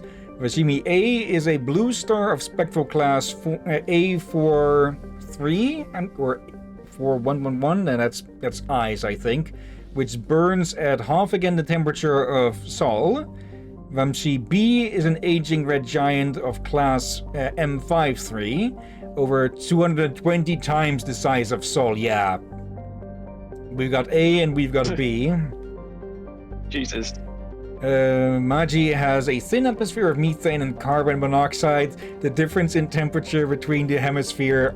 Actually, I'm going to see if I can clip the whole last bit. The difference in temperature between the hemisphere facing the suns and that facing deep space causes constant wind, stirring the silica and sodium dust of the surface. Unsavory characters from the Terminus systems occasionally use Magi for forms of cruel sport, dumping slaves, hostages, quarreling shipmates, and or even, when bored, vicious animals on the surface. One must kill the other before they will be rescued from the lethal radiation of the giant stars. Honestly, if you get dumped here, you're probably not going to survive it because, well, long-term cancers you'll definitely develop from that. Yep. Okay, it goes around in 6 years, it has a day of 55 hours, about half atmosphere, low temperature, and pretty decent gravity. So stay inside the Mako because radiation shielding. Yeah. If not, you'll either get radiation sick or freeze to death or both. Or all the above. It's definitely a neat looking binary star system though. Yeah. Is this actually the What first the one fuck we is grass found? on this planet? Okay, let's start there. I think there may have been other systems that were binary star systems, but I think this was the first one that had a mention of it. But I have to double check in the star map if there's actually 2 stars being shown there. Yeah. And of course, as I know from some alien life TV shows that I used to watch a lot, when it comes to binary star systems, good luck finding a Goldilocks stone that'll have any planets worthy of habitation. Yeah, because it's 2 stars that are circling each other. Yeah, they'd have different habitable bands depending on where they are in their own rotation, which, well, would leave practically an extremely thin strip of potential area, and then you need even the luck to have a planet that can to be in that band. Yeah. Something tells me that for this system, the Goldilocks zone is virtually non-existent. Probably. Almost got a last hit off there. There we go. Now, what is up here? Well, we know what's up here. Hello, boys.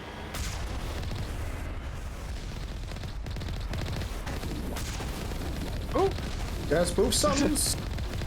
Missed opportunities for sound. There we go. Oh, I thought something was crashing down from getting launched into the air, but no, it's actually the Colossus landing.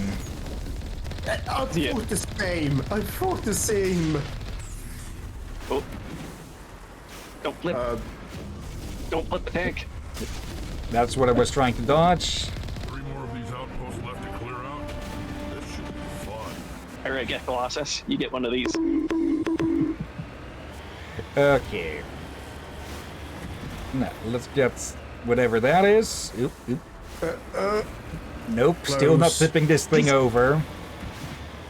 And seeing as we're driving away, I guess I don't get a trophy from the armature. Nope. Okay.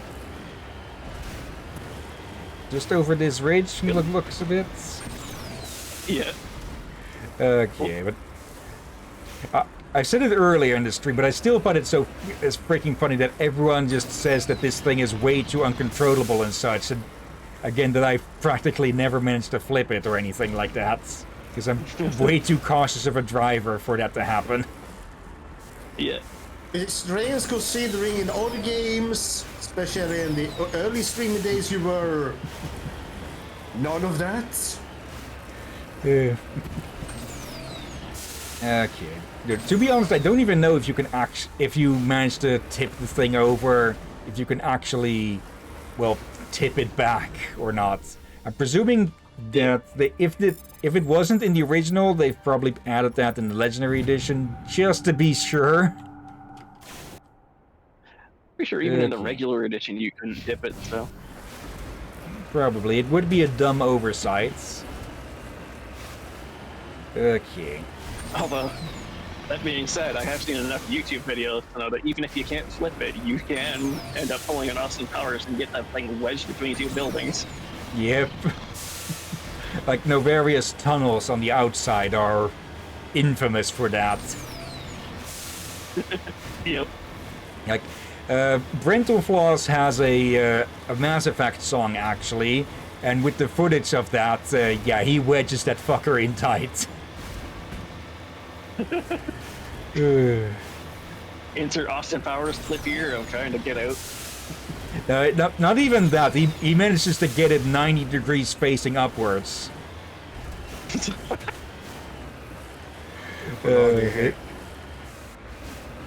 Right, assuming that was his own original footage of it, which... not too sure. If it was someone else's, it probably would have been attributed in the video description or something. Yeah. Right. By the way, and unless I saw that right, that mineral said beryllium or some shit. Yep. Okay, you want to say it here? Can you look up the sky? Son, father, and son. This son has a son. Yeah. I believe the Krogan names for those would be Korg and Least. Let's see. Here we go. Almost full. Fusion explosion and incendiary explosion. Those sound useful. Okay, and anomaly. And worrying. Okay. Let me actually check that. Reduce that to Omnigel. Is that basically like a small... Let's see. Fusion explosions contain a small amount of radioactive pollution. Yep, we got mini nukes. Equip battle the shotgun. Make it a nuke gun. No, it's for the grenades. No. Oh. Wait, nuclear grenade? What the fuck? Yep. Oh no. 2? It's still not my favorite heavy cannon in Mass Effect 2, so yeah. You just... Almost. It wasn't wedged in there tight enough. Okay. Hello there. This massive skull is scored by deflected mass accelerator shots. The xenobiology files in your hardsuit computer can't identify the species. It must have been brought here from an unknown world. Let's get a better look at this thing real quick. Okay. Teeth, 4 eyes. Okay, that's a giant version of the Alien movie creature. Maybe. In any case, it doesn't seem to interest Rex, though. Apparently not. Okay, well, it is already dead, so he'd have no interest in trying to kill it. Ooh. That's just barely sticking out. Let's see, what do we have here? Another Turian insignia. This strange-looking sensor has some ancient graffiti scribbled on it. It appears to be marked with the Descent Colony insignia. Okay.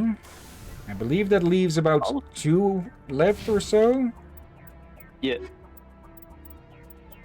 Let's see. Signs of battle. Oh, no, that must have been a repeat then, or something. Oh. Okay, either way, get off this rock. All this talk of Turian and insignias also makes me think, I want to see what Paladin looks like, the Turian homeworld. Wait. You were looking at Solarian or Turian medals. Actually, you're right on that. Journal. Hold on. I think we might have gotten enough of those then, since I'm not seeing it in the active ones. Let's see. Survey. UNC collection. Oh, yeah, we've got we've got all the Turin emblems. Yep, we found 14 of 13. 17. Let's see. Is it 17? No. More than plenty in any case. Let's see. Oh, yeah. Damage reduction up by 1% each. Let's go. Let's max out lift when we can, because that's going to be a 6-meter radius. I know the puns you're gonna make. What? So that I need to lift your spirits? Okay. That's one of them. Hong. Okay, I don't think we'll make it to Vermai, or at least we might be able to get there. Though we still have Cerberus to hunt down, so... Traegir is a tiny ice dwarf with a trace atmosphere of xenon and krypton. The frozen surface is mainly composed of water ice and ammonia. Cryovolcanic processes are gradually repaving the surface with thick sheets of fresh ice. Okay, 240 years, 30 hours. Yep, very low atmosphere, very low temperature, and very low gravity as well. Somehow we find lithium amongst all that. Yeah. The Shaka is a standard hydrogen and helium gas giant. In the past, it was often used as a drive discharge point for pirates raiding human settlements from the Terminus systems. In 2178, the Alliance set up a network of covert sensing devices on Thesca's moons. Recordings of pirate FTL exit vectors over the course of 6 months led the Alliance Navy to 8 major pirate anchorages. Since the Thesca raids, no ship from the Terminus system has been reported in the Hong system. Okay, yeah. Just let them lead you back to their nest and wipe them out. Yeah. Matar is a terrestrial planet, typo, or rather missing words, missing letter, with a thick atmosphere composed of nitrogen and krypton. Its frigid surface is mainly composed of sodium oxide with deposits of copper. Because of noxious surface gases, explorers are warned to use extreme caution. Matar lacks a magnetic field. This makes it useless for discharging FTL drive cores in orbit. The energetic particles of solar wind from Hong strike the upper atmosphere directly, ionizing the krypton. This gives the planet its distinctive minty green-white hue. Okay. Not the word I would use, but okay. It goes around in about 30 years. It has a day of 55 hours. Oh, okay, this has to be one of the highest atmosphere pressures we've seen. Low gravity and very low certain temperature. Another writing. Scans of Matar revealed debris from a destroyed Asari freighter. Further scans uncovered a body which was brought on board. Dr. Chakwas examined it, but learned nothing about its origins. Among the Asari's personal effects, however, was one of Matriarch Dilinaga's writings. It looks like a bit of metal being getting dropped outside. Sorry if that is audible. I didn't hear anything, but okay. Let's see. Pomal is an enormous terrestrial planet with a very dense atmosphere of carbon dioxide and sodium. The surface is scorching hot and mainly composed of sodium oxides and deposits of nickel. There is evidence that Pomal was once covered with broad, shallow seas. Should a probe ever be sent to the surface, a check for ancient fossil life might prove valuable. Okay, it goes around real quick at only half a year. A day of almost twice the length of on Earth. Okay, that is the highest. That we're not going to see anything higher than that, I think. 31.6. And of course, extreme temperature. And still rather average gravity, still higher than higher than what we'd like, but still. And Casbin. Casbin is a classic pre-garden terrestrial world with conditions similar to those on Earth millions of years ago. Its hot, humid atmosphere is mainly composed of nitrogen and carbon dioxide. An increasing amount of the surface is covered by simple lichen and algae. Should no unexpected calamity occur, these tiny plants will change the atmosphere to an Earth-like nitrogen oxide mix over the next 2 millennia. Due to its potential for future habitability and sapient life, Caspian has been designated a sanctuary world by the Citadel Council. Landing is prohibited by law, and any disturbance of the fragile young ecosystem will result in harsh fines and imprisonment. At present, the planet is passing through the debris trail of a long-period comet. Huh. Okay. It has a good orbital time as well. 45-hour day, good atmospheric pressure, very high temperature, and yeah, this planet seems to have something with 1.1, 1.1 years, 1.1 atmosphere, and 1.1 gravity. Yeah. And well, since the Geth are here, we're going to have to, well, head here as well. And since it's hot as fuck, apparently, we're gonna be turning the suit air conditioning on way up. Yeah.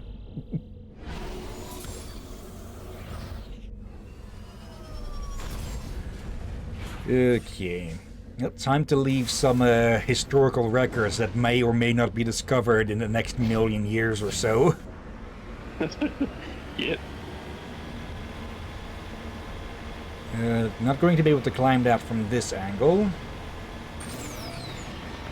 Okay. Earth had dinosaur tracks. We're leaving Mako tracks here for whatever pops up on this planet. Yeah, about that, Captain Luca. Okay, yeah. Though, those meteorites are probably going to leave a bit more of an impact. Yeah.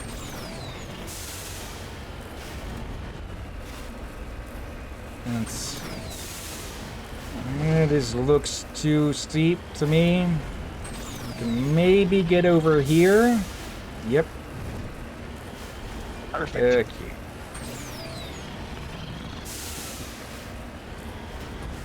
Oop. That's somewhere over. Yeah, past this little ledge here. Yep, there it is. Oh, hello. Someone's been here already. Stuff. Loot. Almost had that in one. Buried under the beacon was an identification tag for Captain Thine. There is no indication of why it was hidden here or who buried it in the first place. Okay, that's the third one that we needed to find, I think. Oh yeah. Okay. Some debris to clean up. Okay, this way, we go up there. Oop. Debris. So somebody crashed. Yeah, something crashed, yeah. Okay. Unlikely as it is, it would be neat if it was like a Prothean ship. Unlikely. Yeah. I'm guessing Star Trek has probably at least one story about some civilization that, that lived on a planet where something from a spacefaring, spacefaring race crashed, and then it became a big part of their culture or something. There has to be at least one episode like that amongst all the dozen or so series that they've had back around now. Yeah, thanks to the Codex entries, we do know that the Hanar have something like that, though. True. I think it said more that they had like an observation post or something that was discovered on their planet. Yeah, like or ruins at least. Observation post and observation post and like the highest number of Prothean ruins on any planet so far. Yeah. Okay. Nope. If we can't make it up straight away, we need to go at an angle so we can reach somewhere that we can. We'll just go up. Yep. Yeah. There we go.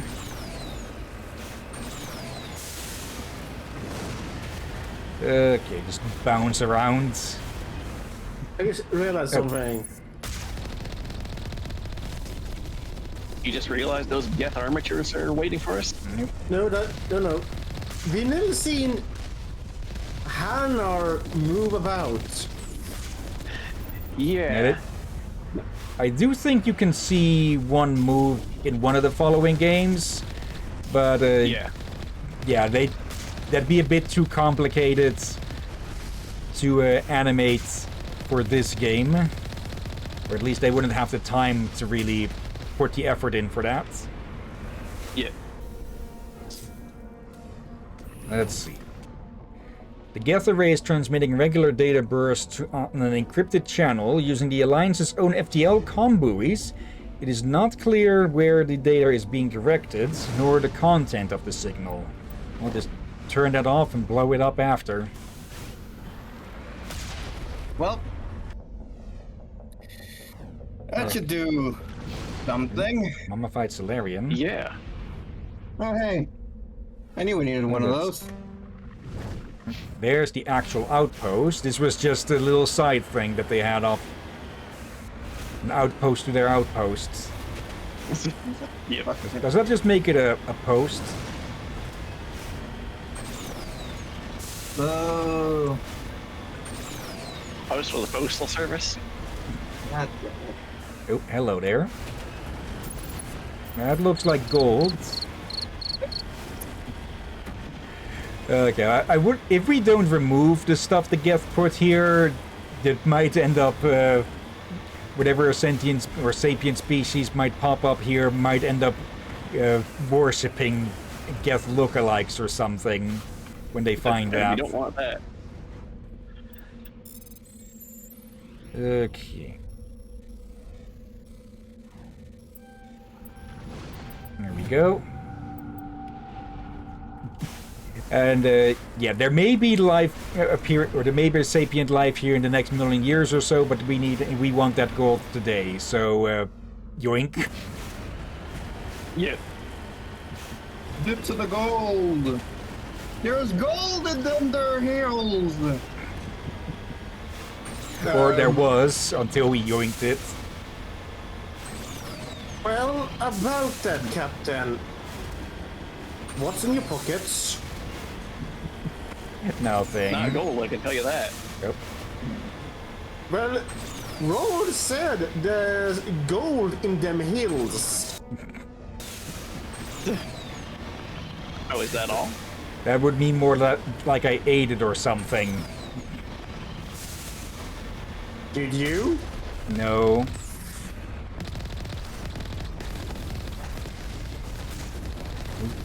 Got one of them there.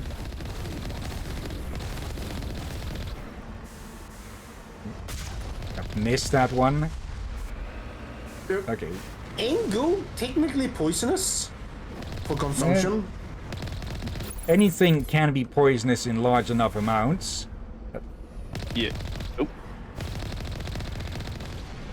But I do... Yeah, the human body... Oh, I thought it was going to drop another Colossus or something. It seems me, it does look like a shoe at the moment. It is, I think, supposed to look more wasp-like or something. Yeah, it looks like a shoe, maybe like a finger? Yep. Somehow that one with satellites.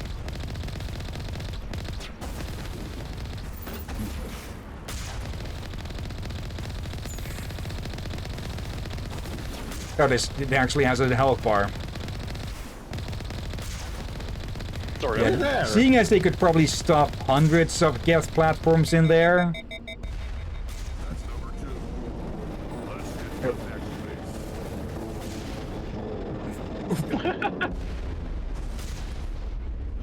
There we go. Okay. There might be more of interest around here. Oh, there actually is, right over this hill. Okay. The captain has basically discovered the ability to tell the Geth, no, you can't land here for worshipping primitives.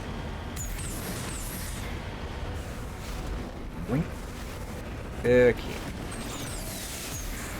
There it is. uranium. Okay. Uranium beaver. Okay. I heard. Okay, I heard somewhere that with Fallout 4, they made like maybe 2 or 3 original songs that perfectly match the era and style that they were going for, and I don't actually know if that's true or not. Also, I think I misheard Rom. What did you think I said? Uranium beavers? Beaver. I think that's actually a RimWorld mod. Uranium beavers. I did not know that. I didn't know of that one. Let's see. Marinator is the second of Paris Covas Outer Worlds. Marinator? Yeah, okay. No, That's double. Marvinor, not too much Terminator lately. It is essentially a rock of unremarkable ores with some deposits of water ice, but no minerals of value. The frozen surface is composed of silica. Like the gas giant Solmarlon, it is thought that Marvinor formed too close to the Terras Cova stars and was thrown outward by gravitational effects. Computer models suggest it will be ejected from the system in a few 100,000 years. Okay, it has an orbital period of almost 666 years. A day of about 62 hours, no atmosphere, extremely low temperatures, and practically no gravity. Oh, good thing it's not a habitable colony planet. Yeah. Oh, hello. Solmarlon is one of Terras Cova's 2 outer worlds, significantly removed from the rest of the system, and with unstable elliptical orbits. It is thought they may have formed within 3 AU of the binary stars, so a second binary star system here.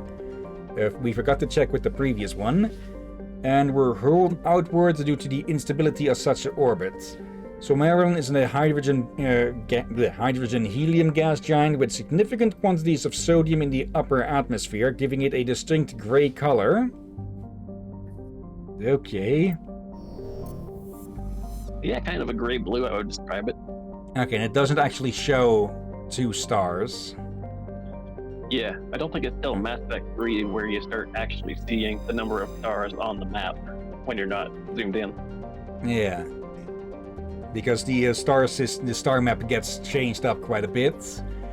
The goose? The goose? Yeah, I'm used to it as the goose as well. Okay, the Goose from Untitled Goose Game is a terrestrial world with an atmosphere of chlorine and krypton. The surface is mainly composed of silicates with deposits of carbon. The Goose has a low mass for its size and is tightly locked to the star Terras Cova A. The temperature difference between the sunward hot pole and the dark side cold pole creates constant gale force winds across the Terminator. It goes around in 25 years and has... Okay, it has... Okay, that's not... I don't think that's supposed to... I think there's a bit missing here, because tide-locked is supposed to mean that the orbit and day are supposed to be the same length? Half pressure, very low, and half gravity as well. And you find some mercury. This goose is not going to be a menace to town, though. Ansarla is a small hydrogen-helium gas giant. It has unusually large amount of nitrogen in the upper atmosphere, which glow purple when ionized by the solar wind. Ansarla's convenience as a place to dump drive charge has left its orbit littered with debris dumped overboard by visiting crews. Of course, because even in space, people will fucking litter. Yep. It's not too often that you find systems with 2 gas giants. Patamalras. Our solar system have... Yeah, I know, but... more to do, or do I only have 2? Jupiter and Uranus. I beg your pardon? Let's see. Patamalverus' atmosphere is very similar to Venus in terms of pressure and temperature. Unlike Venus, however, Patamalverus' atmosphere has a significant quantity of oxygen, both free and bound in sulfur dioxides. The surface is largely composed of magnesia with deposits of carbon. It is possible, if unlikely, that simple life may be developing on Patamalverus. Computer modeling suggests that the powerful solar winds from the Terrascova stars will blow off Patamalverus' atmosphere in a few million years, lowering the temperature on the surface to the -70s, where it is 450 at the moment. Oh yeah, we're not beating this. 90 atmosphere. Yeah. By the way, I actually misread this planet's name as well. Again? Yeah, there's many. Yeah, Patamalverus. Okay, in a day of 47 hours, orbital period of 15 years. Lower but pretty good gravity. And we found some iridium. Anything in this belt? Oh, yeah, there is. Been a bit since we found one of these. Urbanatious asteroid. While scanning the asteroid field in the Terrascova system, you picked up some anomalous readings. After some daring maneuvering by Joker, a small team was able to recover some debris from one of the larger rocks. Among the items discovered was a League of One medallion. Okay, that's one less that we need to find. Yeah. And Antibar. Antibar is a cold terrestrial world with an atmosphere of methane and argon. Its frozen surface is mainly composed of iron with deposits of magnesium. The world has been noted as a possible target for long-term terraforming. If the atmosphere could be increased to the thickness of Earth's, the global average temperature would rise by 10 degrees Celsius. Antibar's combination of low temperatures, high-speed surface winds, and low visibility make it dangerous to explore on foot. Okay, so that would raise it to minus 24 Celsius. Which, well, there's there's a colony on... Would you call it a colony? There's Novaria, which is technically inhabited. Okay, 3 years, 54 hours. Inhabited. The best kind of inhabited. And 1.1 gravity. And whoever named this planet did not like bars. Yeah, it felt like a pun, this one. Maybe. Like a reference? This place seems to have mostly Russian names, or Russian-ish names, so maybe it means something in Russian. Yeah. Unfortunately, the Mako did not land hard enough to leave an imprint in the snow. Oh, hello. Ooh, that's new. An energy shield. Oh yeah! And here I was thinking of food. But just a giant gumball, it knew it. Oh! Yeah, I was thinking it's a gumball or a energy watermelon. Missed. And hello, Gorbus the Thresher caught Moth. most of that. Wait, what do you name him? I called him Gorbus the Thresher Moth. Let's go with that. Gorbus the Thresher Moth. Terry Treasure.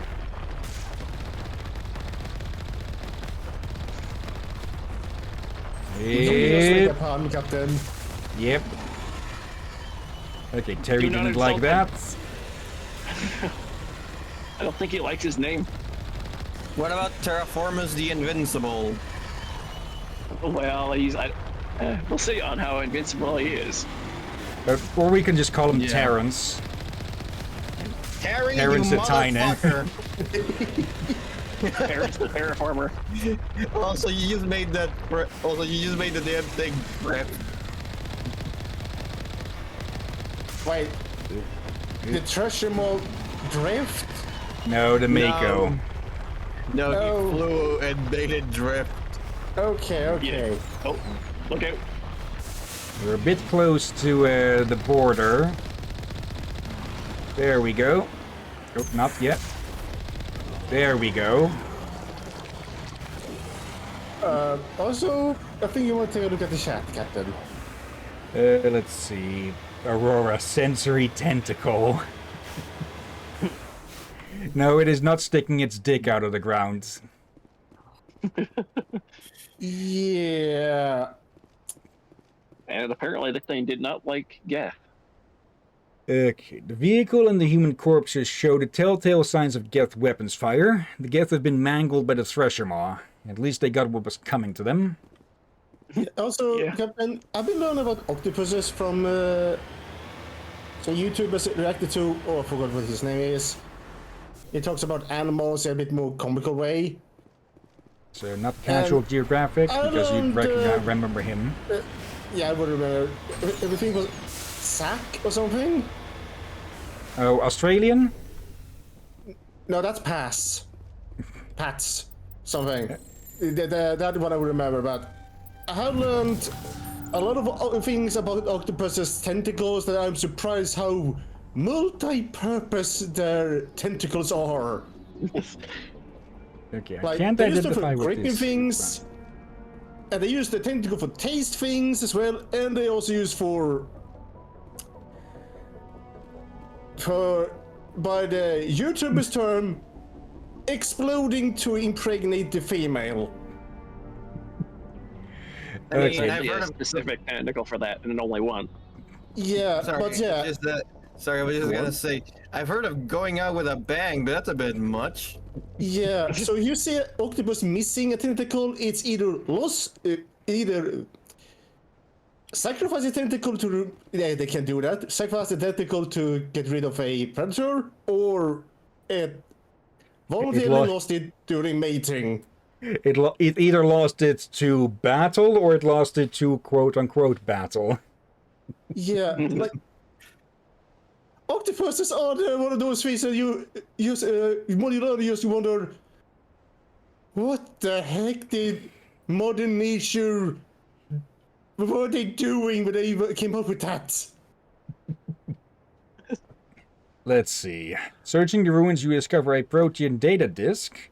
The scavenger must have accidentally trapped himself inside while trying to recover it, then slowly died of starvation when the Thresher Maw killed his friends.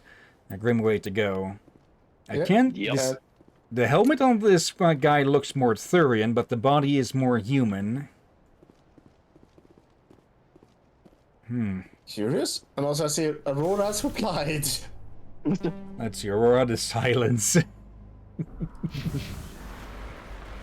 Okay, I think I actually heard something, it might have been from Casual Geographic, about one species of octopus that can literally rip their own dick off and chuck it at the female to go, to tell them to go fuck themselves.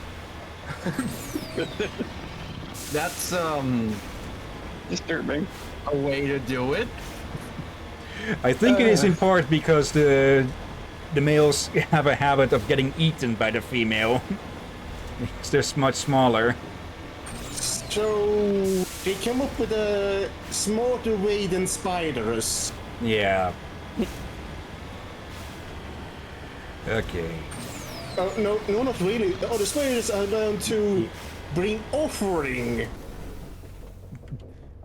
And if their offering isn't enough, they become the offering. Yeah.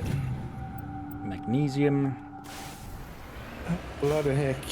That's like the jumping spiders, like some of them, it's like they'll risk their ass dancing for the female, and even still the female might bite them afterwards. Yep. Oh, bloody. Nature is both beautiful and horrifying. Death nearby. Ain't nature grand? And yeah, no matter... I'm not entirely sure if I have arachnophobia. I just do not fucking like spiders, but it's not like I'm actively scared of them and such. Though, to be fair, phobia can mean fear of or hatred of. Yeah. No. Oh, yeah. But yeah, no matter how small your fucking spiders are, I do not want. Yeah, I will kill it with fire. There's one way I don't get about arachnophobia. Like, this is what I've seen so far. Like, for those that have it, they're afraid of spiders, but not scorpions. Yeah, I think in part it's the eyes and such, and scorpions tend to be slower, I believe. Whereas spiders tend to act like they're always high on fucking jet from Fallout. That's certainly a picture. I was saying a description. Okay, to be fair though, the spiders are necessary for pest control and such, and one of the best examples for that is like apparently the huntsman spider in Australia, which on first thoughts when you hear that you must think, oh, those things are fucking poisonous as all hell. Apparently no, they are not. They're also apparently very scared of humans. So even though they are fucking huge, like 10, 12 inches, yes, having one in your house is actually a good thing, because as long as that is there, there's no fucking flies or anything in the house. Yeah, it's just that, well, you can get fucking jump scared by your roommate spider. Yeah, besides cause car crashes, but they like to hide in those, you know, sun flaps in a car. So you pull down that to block the sun, and then they fall out, but you're not ready for it, and crash the car. Yeah, suddenly you have like a foot-wide set of legs on your legs, and good luck keeping calm with that fucking jump scare. Yep. Yeah, I feel like we've been watching the same videos again. Yeah. Like Five Nights at Freddy ain't got shit on that.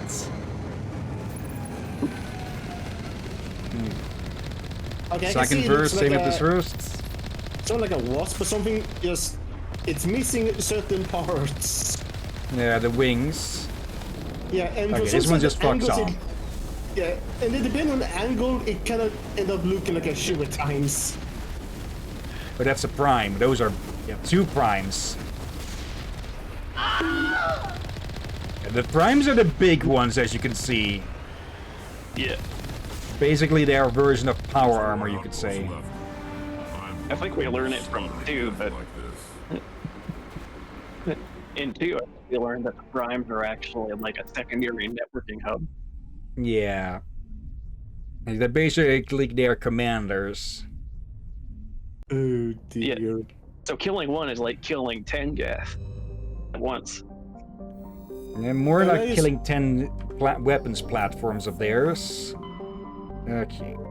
I used to remember something from Australia. No.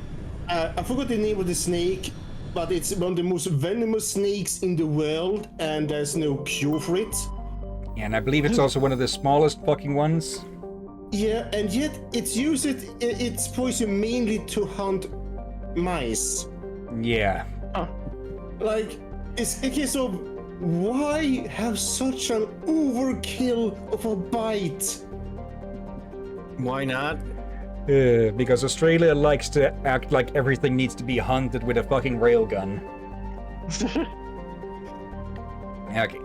Anti-Rumgun is a small rock and ice planet with a trace atmosphere of methane and ethane. The frozen surface is mainly composed of carbon with deposits of calcium. Anti-Rumgun has been used as a crude anchorage for Terminus pirates for many years. The shells of temporary dwellings blasted by Alliance frigate patrols dot the surface, but always the pirates return to ground their ship's drive charges, chip out some water ice, and trade slaves and stories. The deeper layers of Anti-Rumgun's interior are side-liquid slush due to the presence of methanol.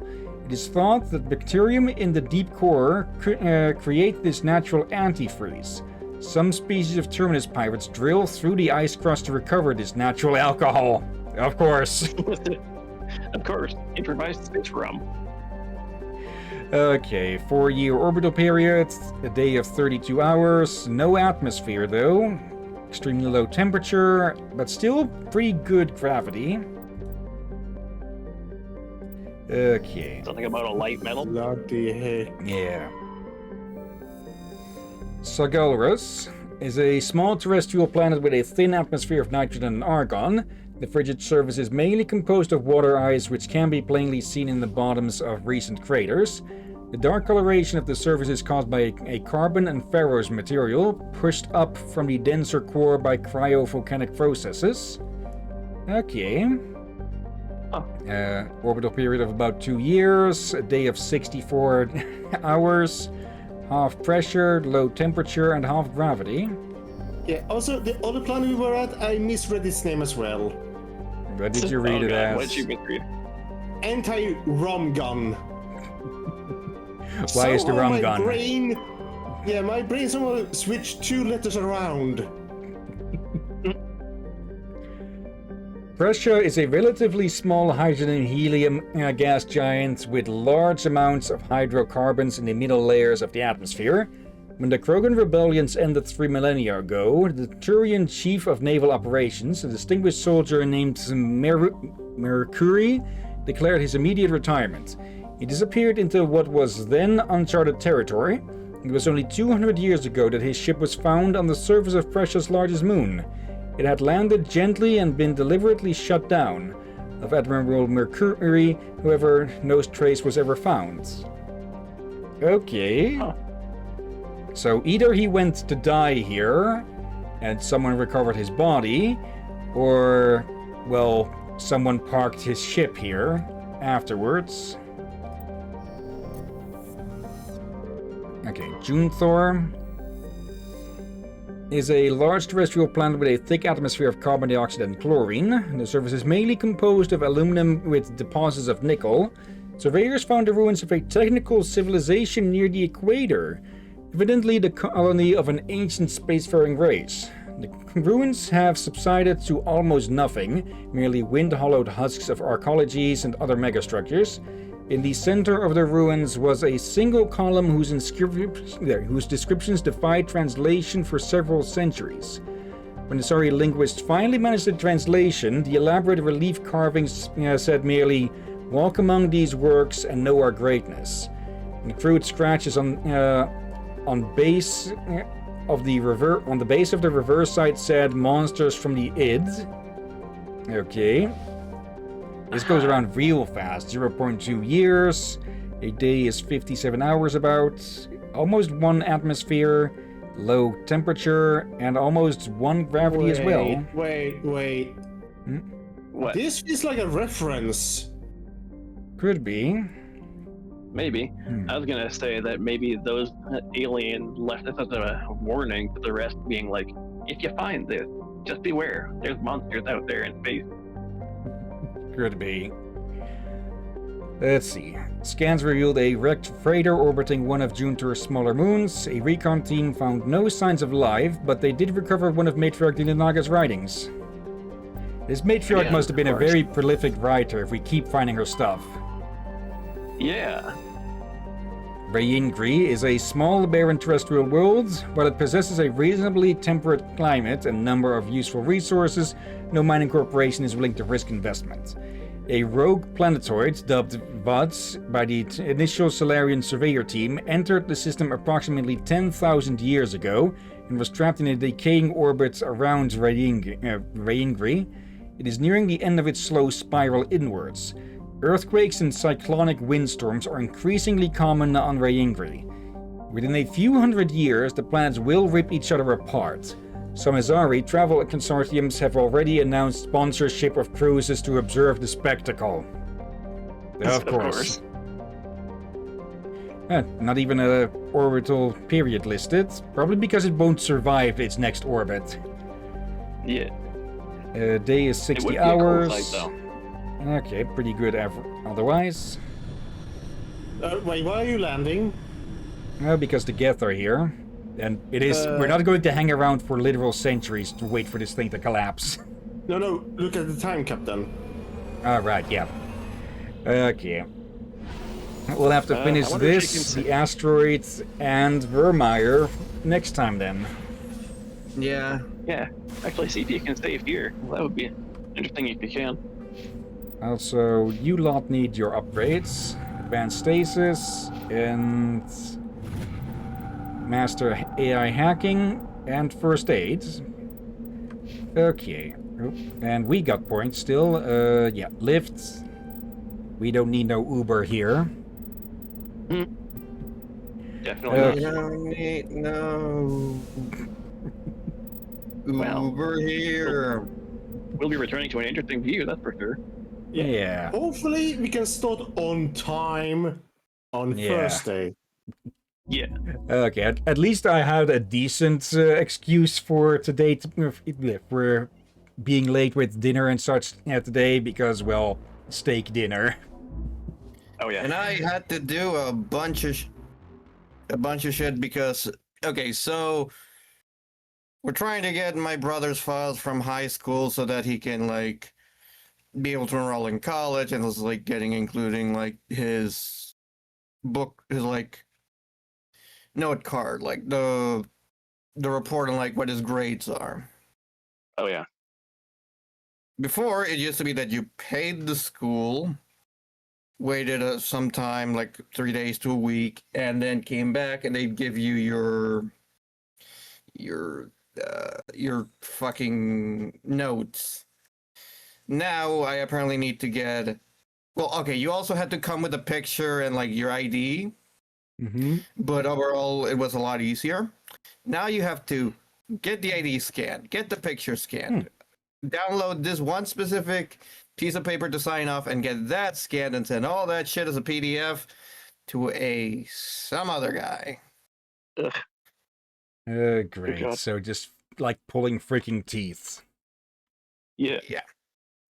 Meanwhile, I Okay. got a bit of a process to sign for a family doctor. I gotta get myself a family doctor for stuff.